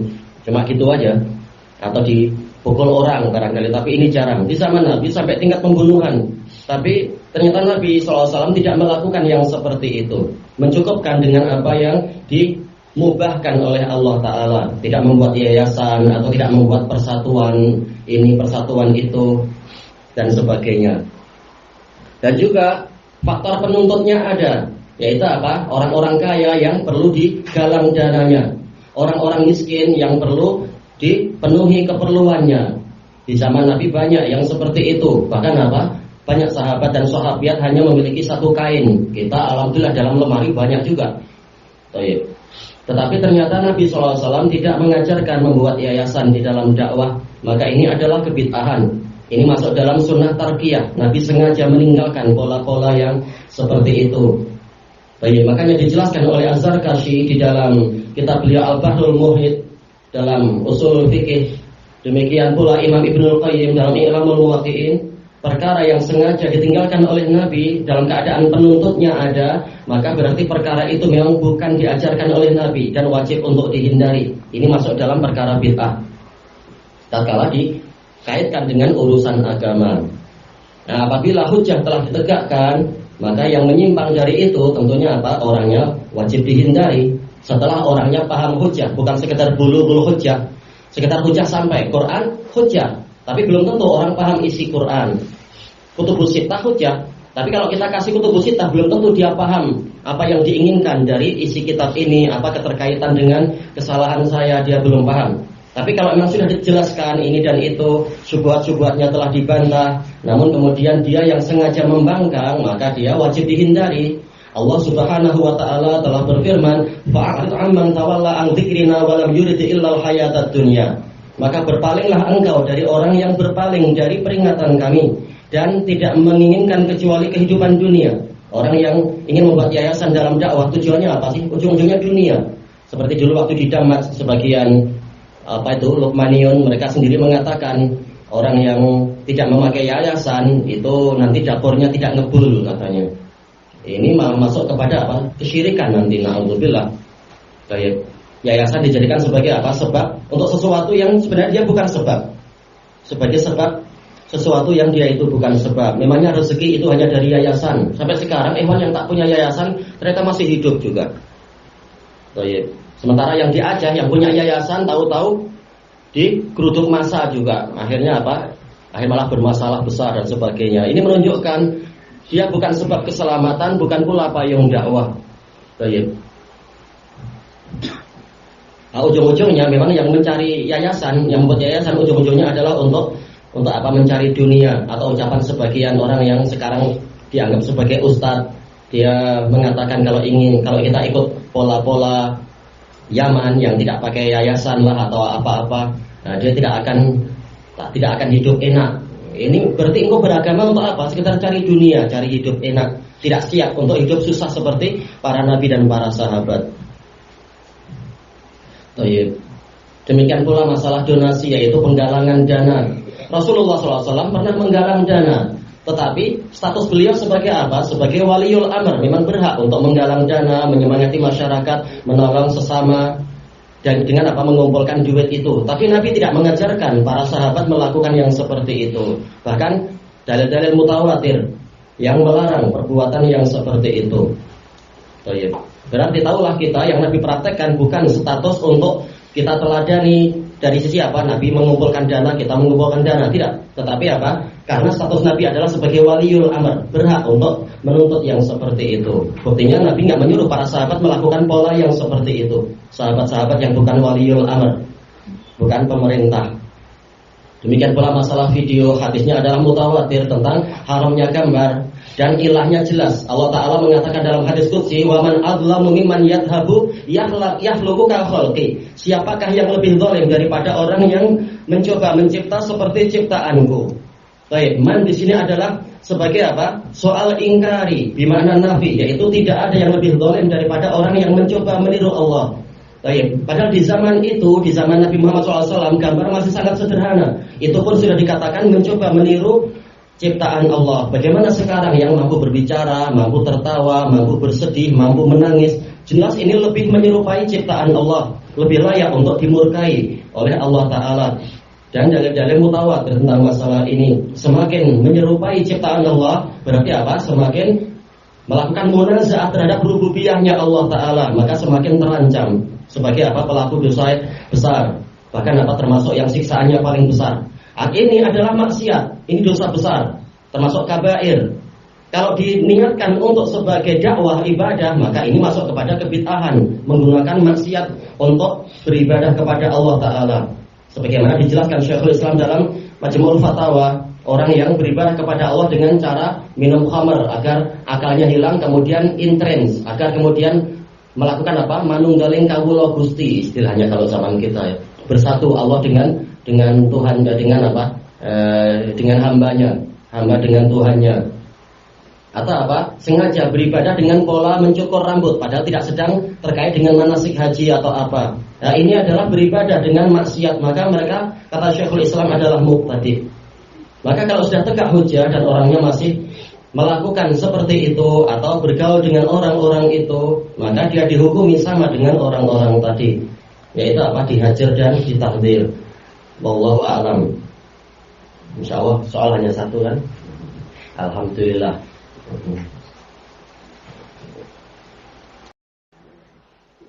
Bismillahirrahmanirrahim. Ada pertanyaan, bolehkah menerima upah dari mengajar ilmu? Menerima upah dalam artian tidak meminta tapi kemudian diberi, maka dia masuk ke dalam keumuman hadits muttafaqun alaih dari Nafi' dari Ibnu Umar radhiyallahu anhuma. Tatkala Ibnu Umar meriwayatkan bahwasanya Rasulullah SAW pernah memberikan suatu pemberian kepada Umar bin Khattab radhiyallahu an. Kemudian Umar mengatakan, ya Rasulullah, a'tihi afqara minni, wahai Rasulullah, berikan ini kepada orang yang lebih memerlukan daripada saya. Maka Rasulullah mengatakan, khudhu wa tamawwal bih aw tasaddaq bih.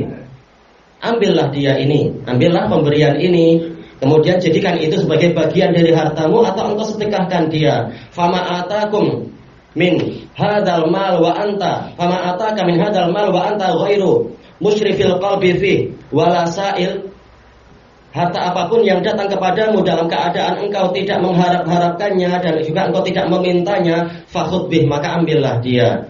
Kemudian Nafi' mengatakan apa? Fakana Ibnu Umar la yas'alu ahadan syai'a wala yaruddu ala ahadin syai'an.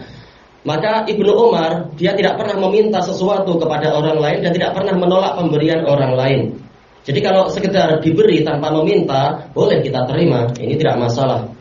Tetapi kalau dia itu mensyaratkan, saya akan berdakwah, saya akan mengajar, tapi dengan syarat setiap bulan saya mendapatkan 70.000 real Yamani, seperti yang dilakukan oleh sebagian orang itu. Syekh Mukbil mengajari dia dengan ikhlas tanpa minta apa-apa, tahu-tahu dia bekerja di Jam'iyah dengan syarat apa? Tiap bulan diberi 70.000 real Yamani.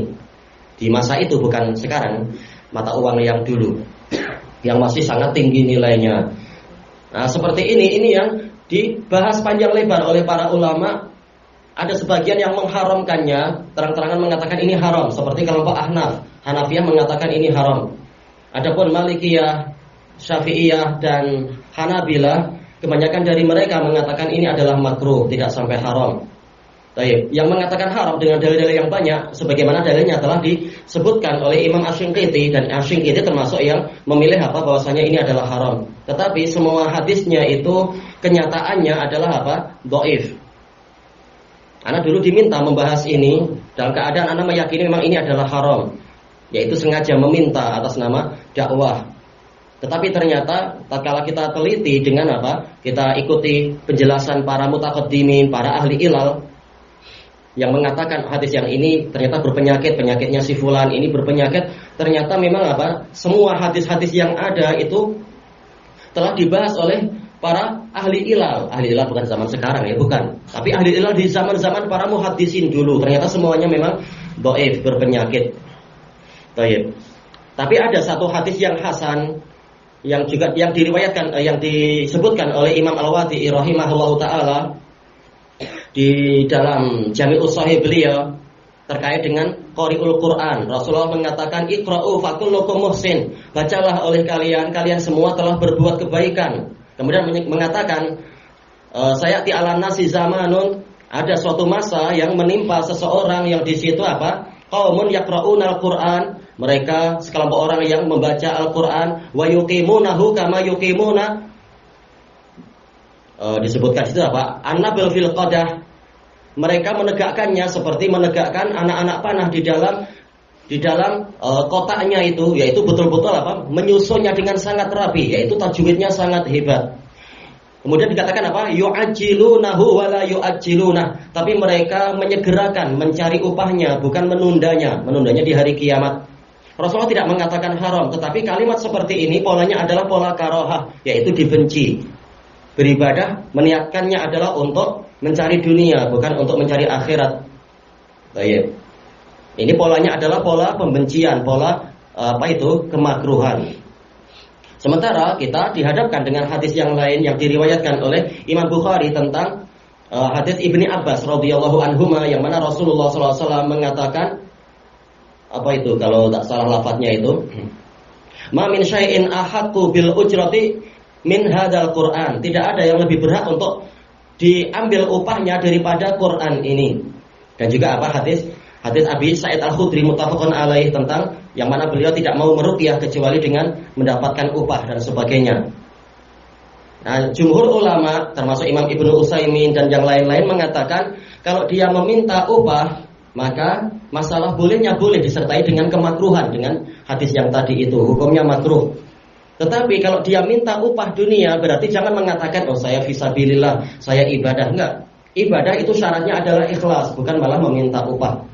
Jadi polanya adalah seperti pola kita memiliki duit. Kalau kita sedekahkan ikhlas lillahi ta'ala, pahalanya besar, ini sedekah. Tapi kalau kita perjualbelikan, ini halal. Karena sekedar urusan duniawi.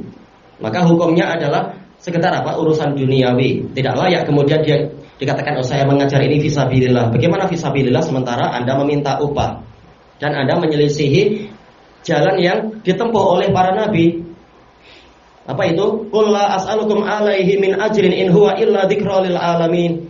Atau yang seperti itu, in ajriya illa ala rabbil alamin. Katakan kepada mereka, wahai Rasulullah, saya tidak meminta upah atas dakwah ini. Tidaklah upah saya kecuali tanggungan Rabbul Alamin. Para nabi diperintahkan untuk yang seperti itu. Demikian pula yang di dalam ayat Al-Quran yang sering dibaca oleh kaum muslimin juga, surat surat Yasin. Ittabi'u man la yas'alukum ajra wa hum muhtadun. Ikutilah orang yang tidak meminta upah atas dakwah tadi kepada kalian dan mereka mengikuti petunjuk. Dijelaskan oleh Al-Imam Sa'di rahimahullahu taala di dalam tafsir beliau bahwasanya tatkala disebutkan oleh penduduk Antokiyah tadi, orang yang mendakwai mereka tiga rasul itu mereka yang pertama tidak meminta upah. Berarti tidak ada alasan bagi kalian untuk merasa susah karena Rasul tadi tidak minta upah, gratis saja ajarannya. Yang kedua, muhtadun, mereka mengikuti petunjuk.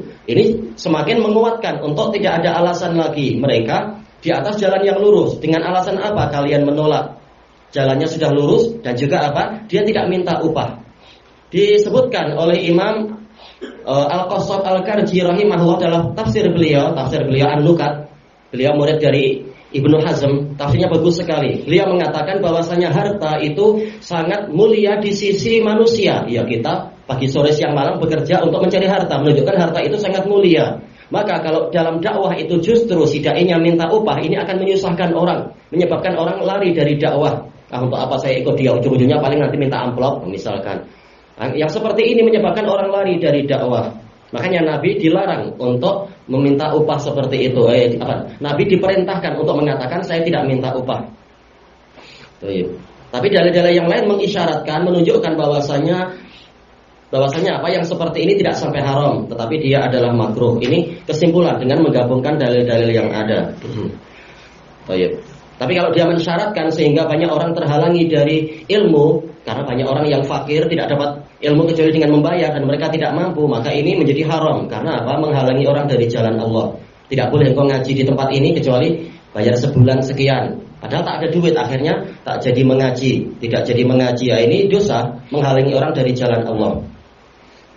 Makanya dibahas oleh apa? Imam Abu Amr ibn Shalah rahimahullahu taala di dalam Muqaddimah Ulumil Hadis tentang apa perselisihan para salaf terkait dengan masalah meminta upah. Banyak dari mereka yang melarang, tapi sebagian yang lain memberikan rukhsah karena terkadang seorang pengajar tidak mampu untuk memenuhi keperluannya karena dia terikat fisabilillah, tidak mampu untuk bekerja karena harus memberikan pengajaran kepada umat. Yang seperti ini diberi izin untuk meminta. Disebutkan contoh para muhaddisin yang minta upah. Karena apa? Karena ada udzur, bukan karena untuk bersenang-senang, untuk memperkaya diri, bukan. Tidak seperti apa sebagian dai Sufiah di Sufiah Asy'ariyah di Malaysia, dia malah membanggakan, saya tiap bulan dapat 3.000. Bukan.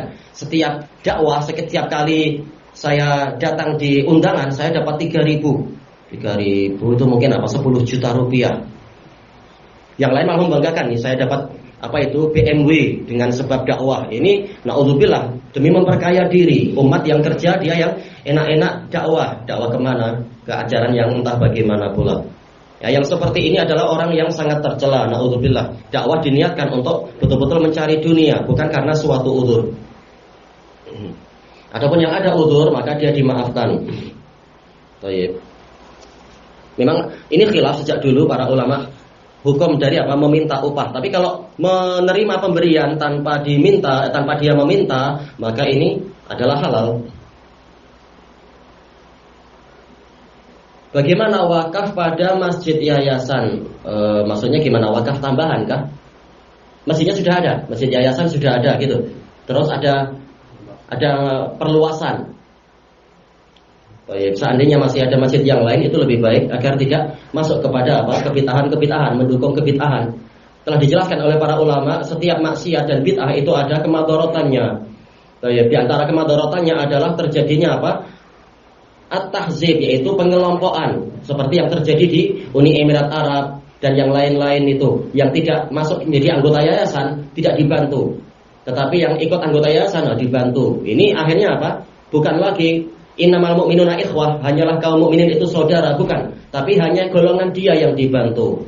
Nah, yang seperti ini justru apa? Menyelisihi ajaran Allah dan Rasulnya untuk tidak berkelompok-kelompok. Wala takunu minal musyrikin minal ladzina farraqu dinahum wa kanu syi'a kullu hizbin bima ladaihim farihun. Jangan kalian termasuk dari kaum musyrikin, yaitu jangan meniru langkah mereka, yaitu dari golongan orang-orang yang memecah belah agama mereka dan mereka berkelompok-kelompok. Setiap kelompok bangga dengan apa yang mereka miliki. Ini kebanggaan mereka dengan rasio mereka, dengan perasaan mereka, dengan kebid'ahan mereka. Adapun kita tidak bangga istilahnya polanya, tapi kita ridho dengan takdir Allah, ridho dengan ajaran. Terkadang syariat terasa berat, terasa pahit, terasa menyusahkan, tapi kita ridho. Bukan masalah membanggakan pendapat sendiri, bukan. Dan kita yakin ajaran Allah dan Rasulnya walaupun pahit, tapi itu lebih baik. Maka wakafkan kepada yang sesuai sunnah, bukan yang menyelisihi sunnah. Yang kedua, bagaimana sikap jika istri menolak nasihat suami, padahal nasihat itu berisi kebaikan. Fa'idhuhunna wahjuruhunna fil madhaji wadribuhun. Yaitu apa? Berikan petuah-petuah, mau'izah, diingatkan. Kita hidup itu tidak selamanya. Suatu saat cepat atau lambat kita akan mati. Itu lihat itu tanaman yang engkau tanam atau ditanam oleh nenek moyang kita. Ada yang apa itu? Belum tumbuh baik, tahu-tahu sudah mati. Ada yang berbunga, tahu-tahu dihantam angin, bunganya runtuh. Ada yang baru jadi pentil, jadi apa itu istilahnya? Baru buah yang kecil, kena angin, hancur juga. Ada yang setelah besar, baru mati. Kita tidak tahu. Setiap orang mungkin untuk segera mati. Tiba-tiba mati dalam keadaan maksiat. Bagaimana engkau menghadap Allah Ta'ala? Dan seterusnya. Sementara adab akhirat itu sangat mengerikan. Adab kubur juga amat menakutkan. Diingatkan dengan perkara-perkara seperti itu. Sementara kalau engkau taat kepada Allah, engkau jadi pemimpin para bidadari surga, lebih tinggi derajatnya daripada para bidadari surga yang tercipta dari za'faran itu. Dan seterusnya diingatkan dengan perkara tadi. Untuk apa durhaka? Sementara hidup di dunia paling hanya berapa tahun? 60, 70, 90. Atau kalau mau panjang-panjang sedikit 200 kalau sampai. Setelah itu apa? Mati juga. Menghadap kepada malakul maut dan seterusnya. Dengan apa kita menghadap Allah kalau dalam keadaan kita terus-menerus maksiat? Diingatkan kepada yang seperti itu. Kalau engkau memilih seruan orang-orang di luar sana, seruan untuk mungkin apa? Kebebasan berpakaian, bahkan tidak perlu berpakaian. Siapa yang menyuruhkan itu? Orang-orang kafir. Mereka adalah para serigala yang ingin merusak para wanita. Apakah engkau menaati mereka? Sementara Allah adalah pemimpinmu yang sangat penyayang. Diingatkan baik-baik tentang masalah ini. Nanti kalau datang adab Allah, mereka tidak mampu menolong dirimu sedikit pun. Diingatkan dengan seperti itu. Kalau diingatkan masih bandel juga, boleh apa? Dihajar di tempat tidurnya, suruh tidur di tempat yang agak-agak jauh. Tapi nggak boleh di luar rumah. Ini tanggung jawab kita. Atau apa kalau masih bandel juga, boleh dipukul, tetapi pukulan yang ghairu mubarrih, yang tidak sampai melukai. Kalau memang setelah itu sadar, alhamdulillah. Kalau tidak, coba minta bantuan mertua untuk menasihati. Kalau mertuanya juga paham kepada kebaikan. Kalau tidak, maka apa? Maka diceraikan. Dijelaskan oleh Syekhul Islam Ibnu Taimiyah dalam Majmu'ul Fatawa, seorang suami yang tetap menaungi istri yang durhaka kepada Allah, maka dia termasuk di dalam sabda Rasulullah SAW, la'anallahu man awa muhdisa. Allah mengutuk orang yang melindungi pelaku ihdas. Pelaku ihdas dijelaskan oleh Ibnul Azir Abu Sa'adah di dalam kitab beliau An-Nihayah fi Gharibil Hadis wal Asar. Yang namanya ihdas itu adalah kemaksiatan besar. Boleh berupa maksiat yang besar, yaitu dosa besar. Boleh berupa kebid'ahan-kebid'ahan. Itu semua ihdas. Maka orang yang melindungi pelaku dosa besar atau pelaku bid'ah, maka dia dikutuk oleh Allah. Baik. Adapun masalah Sholat di belakang ahlul bid'ah ma'ruf di kalangan para salaf sendiri. Anas bin Malik sholat di belakang siapa misalkan? Di belakang Hajjaj bin Yusuf. Padahal Hajjaj bin Yusuf muqtadi dari kelompok apa? Nawasib yang membenci ahlul bait. Bid'ah dilawan dengan bid'ah, yaitu apa? Hajjaj bin Yusuf berlawanan dengan orang-orang Syiah Rafidhah. Tapi dua-duanya bid'ah dan para sahabat tetap sholat di belakang dia. Yang penting syarat dan rukun sholatnya itu sah, maka apa? Maka sholatnya itu jadi sah. Tidak masalah itu. Walaupun kalau kita mampu mencari yang lebih baik, itulah yang dianjurkan. Sebagaimana hadis yang sahih diriwayatkan oleh Imam Abu Dawud dan lain-lain. Tatkala Rasulullah SAW melewati suatu jamaah sholat, ada seorang sahabat mengimami jamaah sholat. Kemudian sahabat yang jadi imam ini meludah ke depan. Maka setelah selesai sholat, Rasulullah mengatakan apa? La yusolli lakum hadza. Jangan sampai orang ini sholat mengimami kalian. Ya rahmukallah. Padahal yang dilakukan adalah tidak sampai bid'ah, dia maksiat. Tapi Rasulullah menyuruh untuk cari yang lain. Ya, apalagi kalau sampai bid'ah, menunjukkan apa? Kalau mampu mencari yang lain, cari yang lain yang lebih selamat. Tapi masalah sahnya sah. Yang penting tidak masuk kepada bid'ahnya itu bid'ah yang mukaffirah, menyebabkan orangnya sampai kafir. Baik, insya Allah sampai di sini ya, kita istirahat. Subhanakallahumma wa bihamdika la ilaha illa anta astaghfiruka wa atubu ilaik. Walhamdulillahirabbil alamin. Jazakumullahu khairan.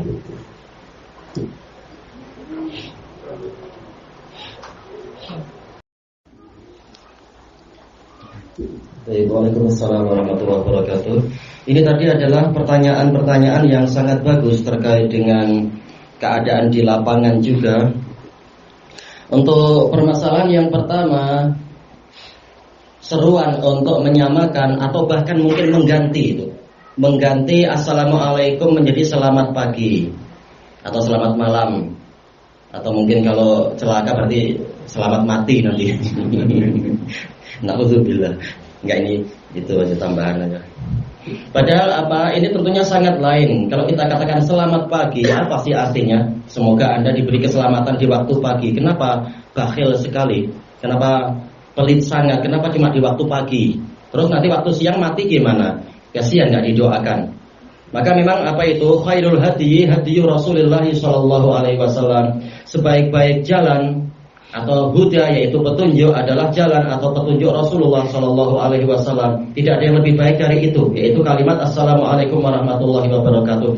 Dan memang inilah yang diajarkan oleh Allah kepada seluruh umat manusia, bukan hanya umat Nabi Muhammad sallallahu alaihi wasallam.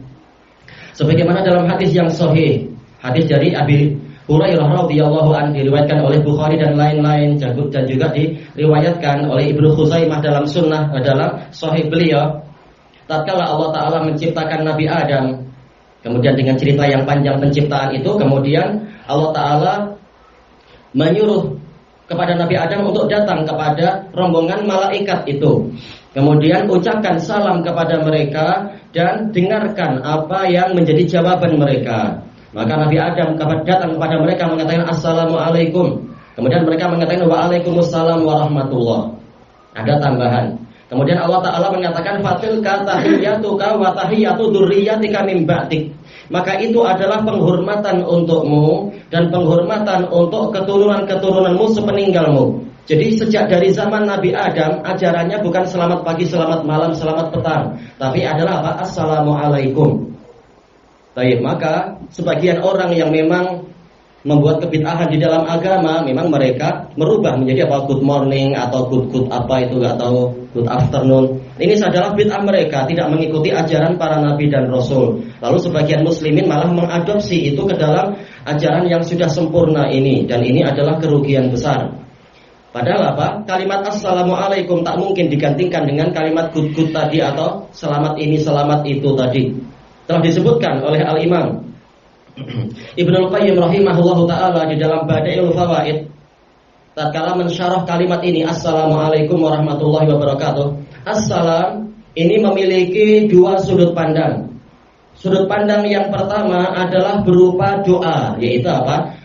Kalau dalam pembahasan lughah ini masuk dalam insya, doa, yaitu assalam itu diambil dari assalamah, alnya istighraqiyah, yaitu semua keselamatan, bukan hanya di waktu pagi dan petang, tapi semua keselamatan. As-salamah sendiri itu maknanya adalah an-najah minal aibi wal afar, yaitu keselamatan dari kekurangan dan penyakit dan segala sesuatu yang memadaratkan. Kata Ibnu Qayyim, termasuk konsekuensinya adalah keberhasilan untuk mendapatkan apapun yang diinginkan.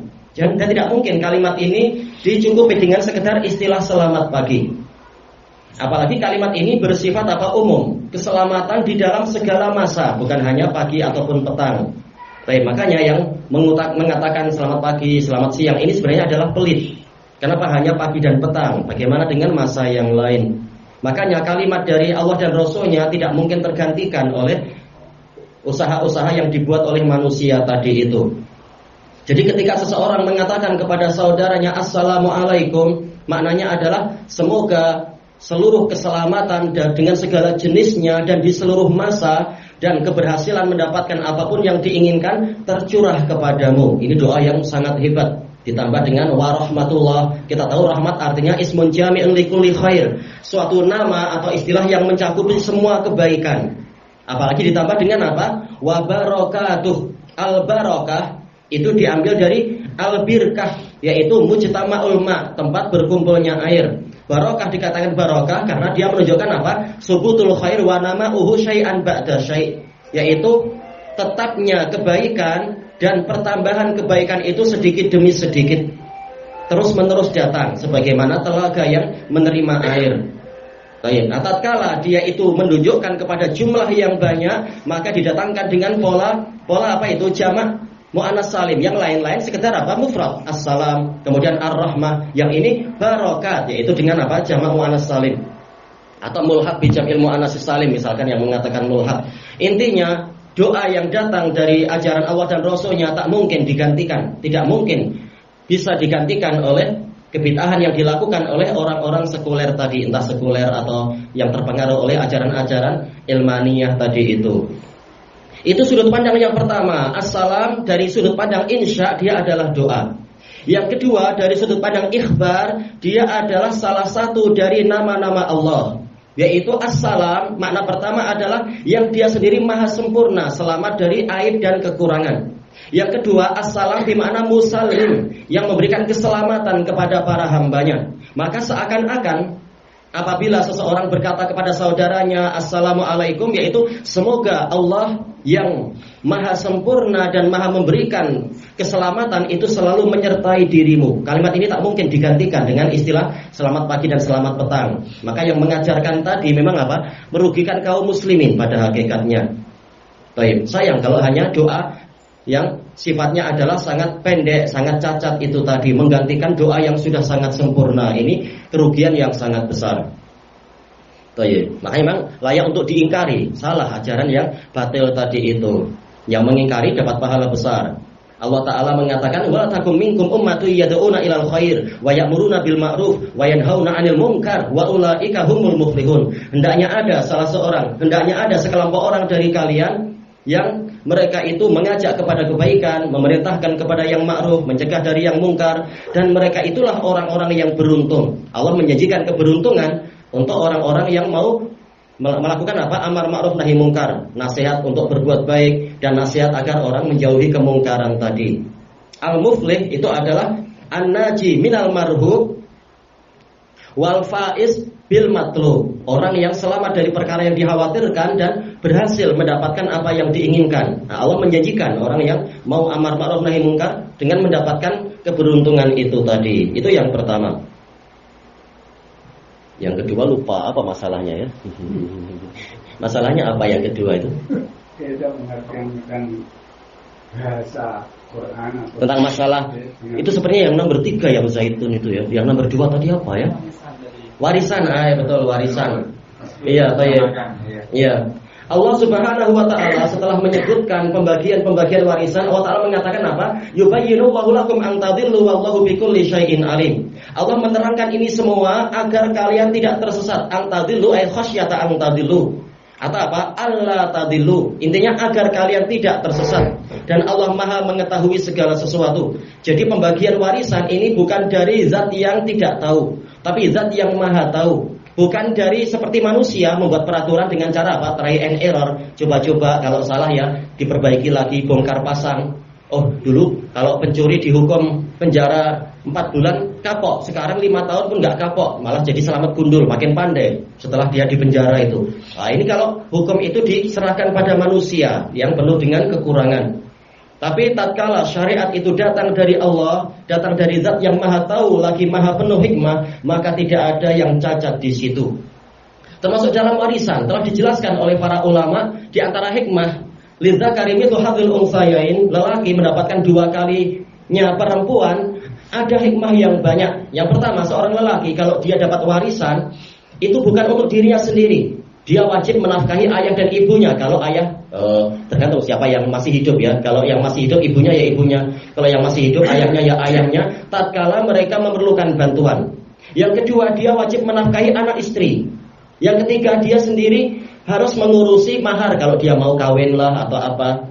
Atau dia memenuhi keperluan sendiri, apapun keperluan dia. Jadi harta dia walaupun 2 kalinya perempuan itu banyak apa? Banyak hak di dalamnya yang harus dia tunaikan dan harus dia penuhi. Sementara wanita walaupun hanya haknya itu setengahnya laki-laki, tetapi dia tidak wajib menafkahi ayahnya, tidak wajib menafkahi ibunya, tidak wajib menafkahi suami, tidak wajib menafkahi anak. Iya, bukan hak dia, bukan kewajiban dia. Tapi kalau dia ingin menafkahi anak dapat pahala sedekah dan pahala kekerabatan. Tetapi masalah kewajiban bukan kewajiban dia. Baik, ini diantara hikmahnya. Maka terserah kalau dia sudah dapat warisan si perempuan ini, terserah mau dibelikan make up lah, atau dibelikan modal ini itu, atau dibelikan tas yang cantik, itu terserah dia. Orang lain tidak berhak untuk, oh ini ada hak saya, nggak ada hak kamu di situ. Ini secara umum ya.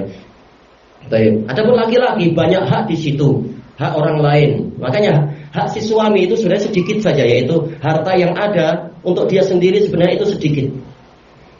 Hak perempuan itu besar, banyak. Suami kalau makan sesuatu, maka dia juga wajib memberikan makan yang seperti itu pada istrinya, kecuali kalau saling ridho, nggak masalah. Suaminya yang suka durian, istrinya kalau ada durian muntah, nggak wajib diberi durian. Tapi intinya adalah dia punya hak yang sama.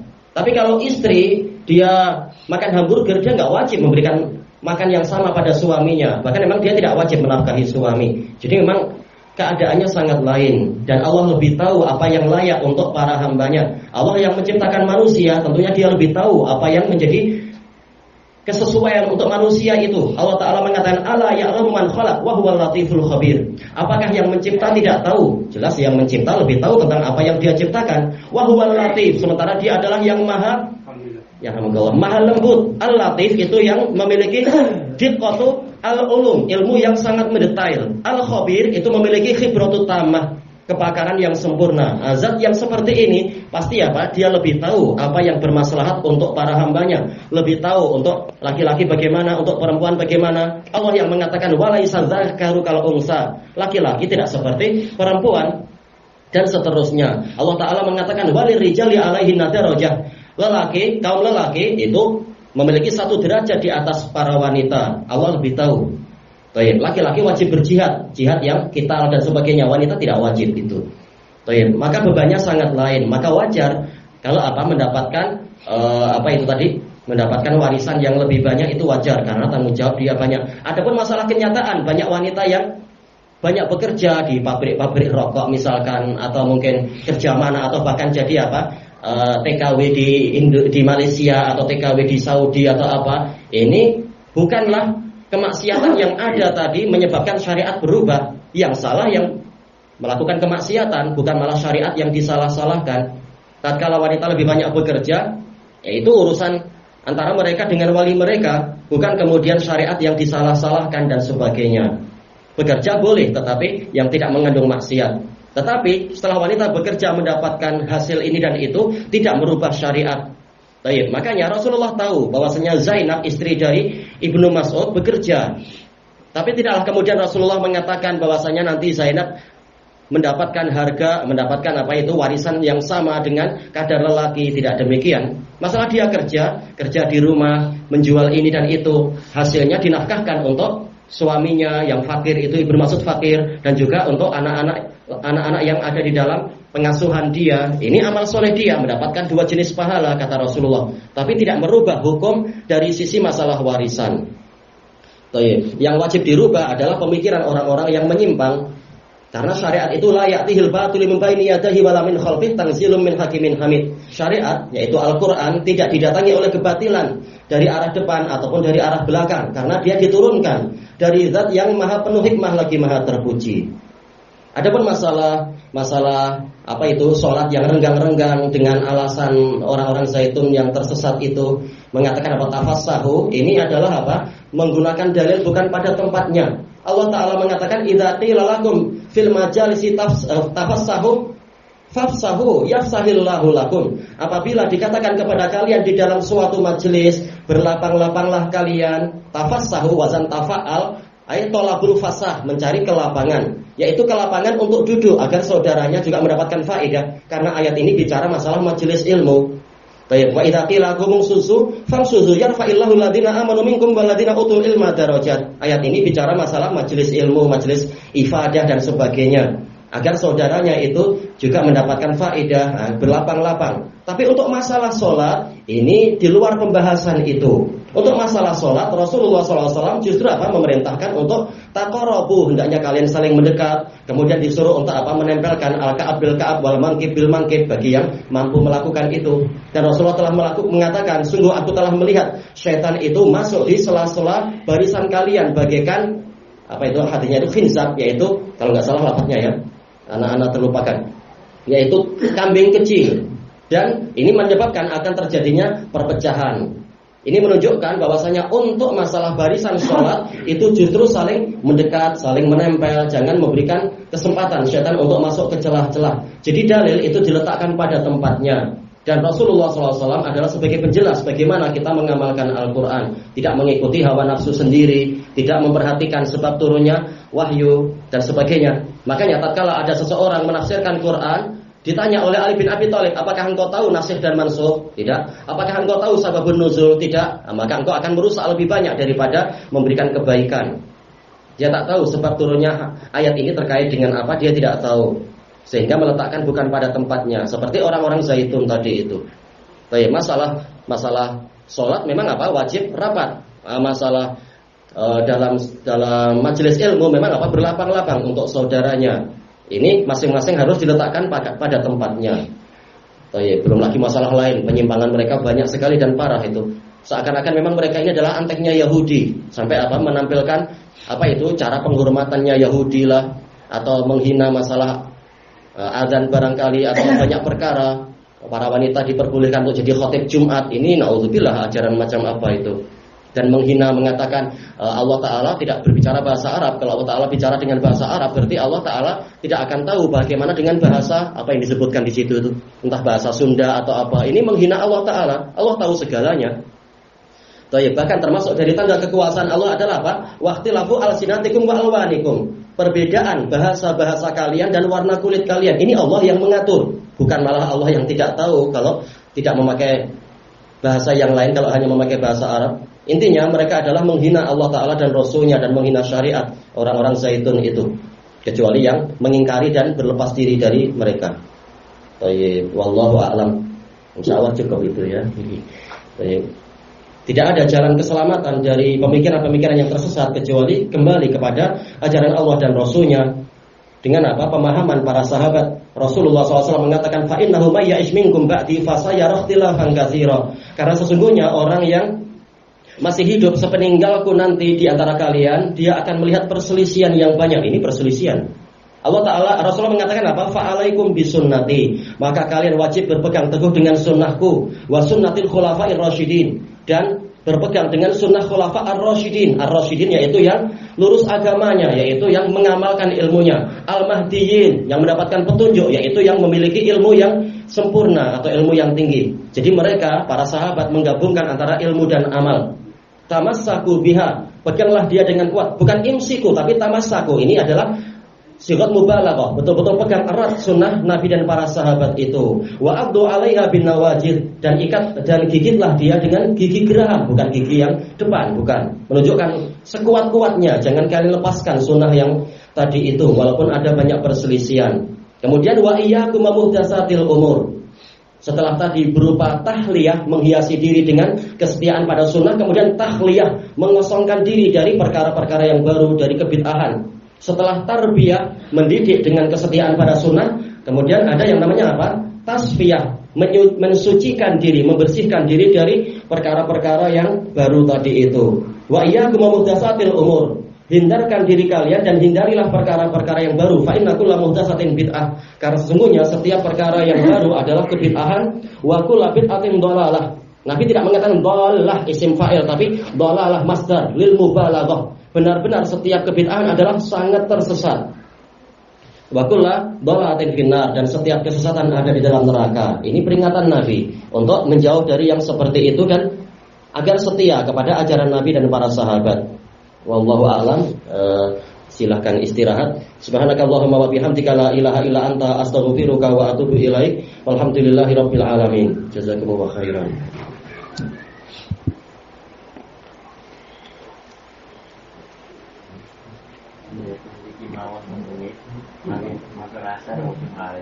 Nanti bisa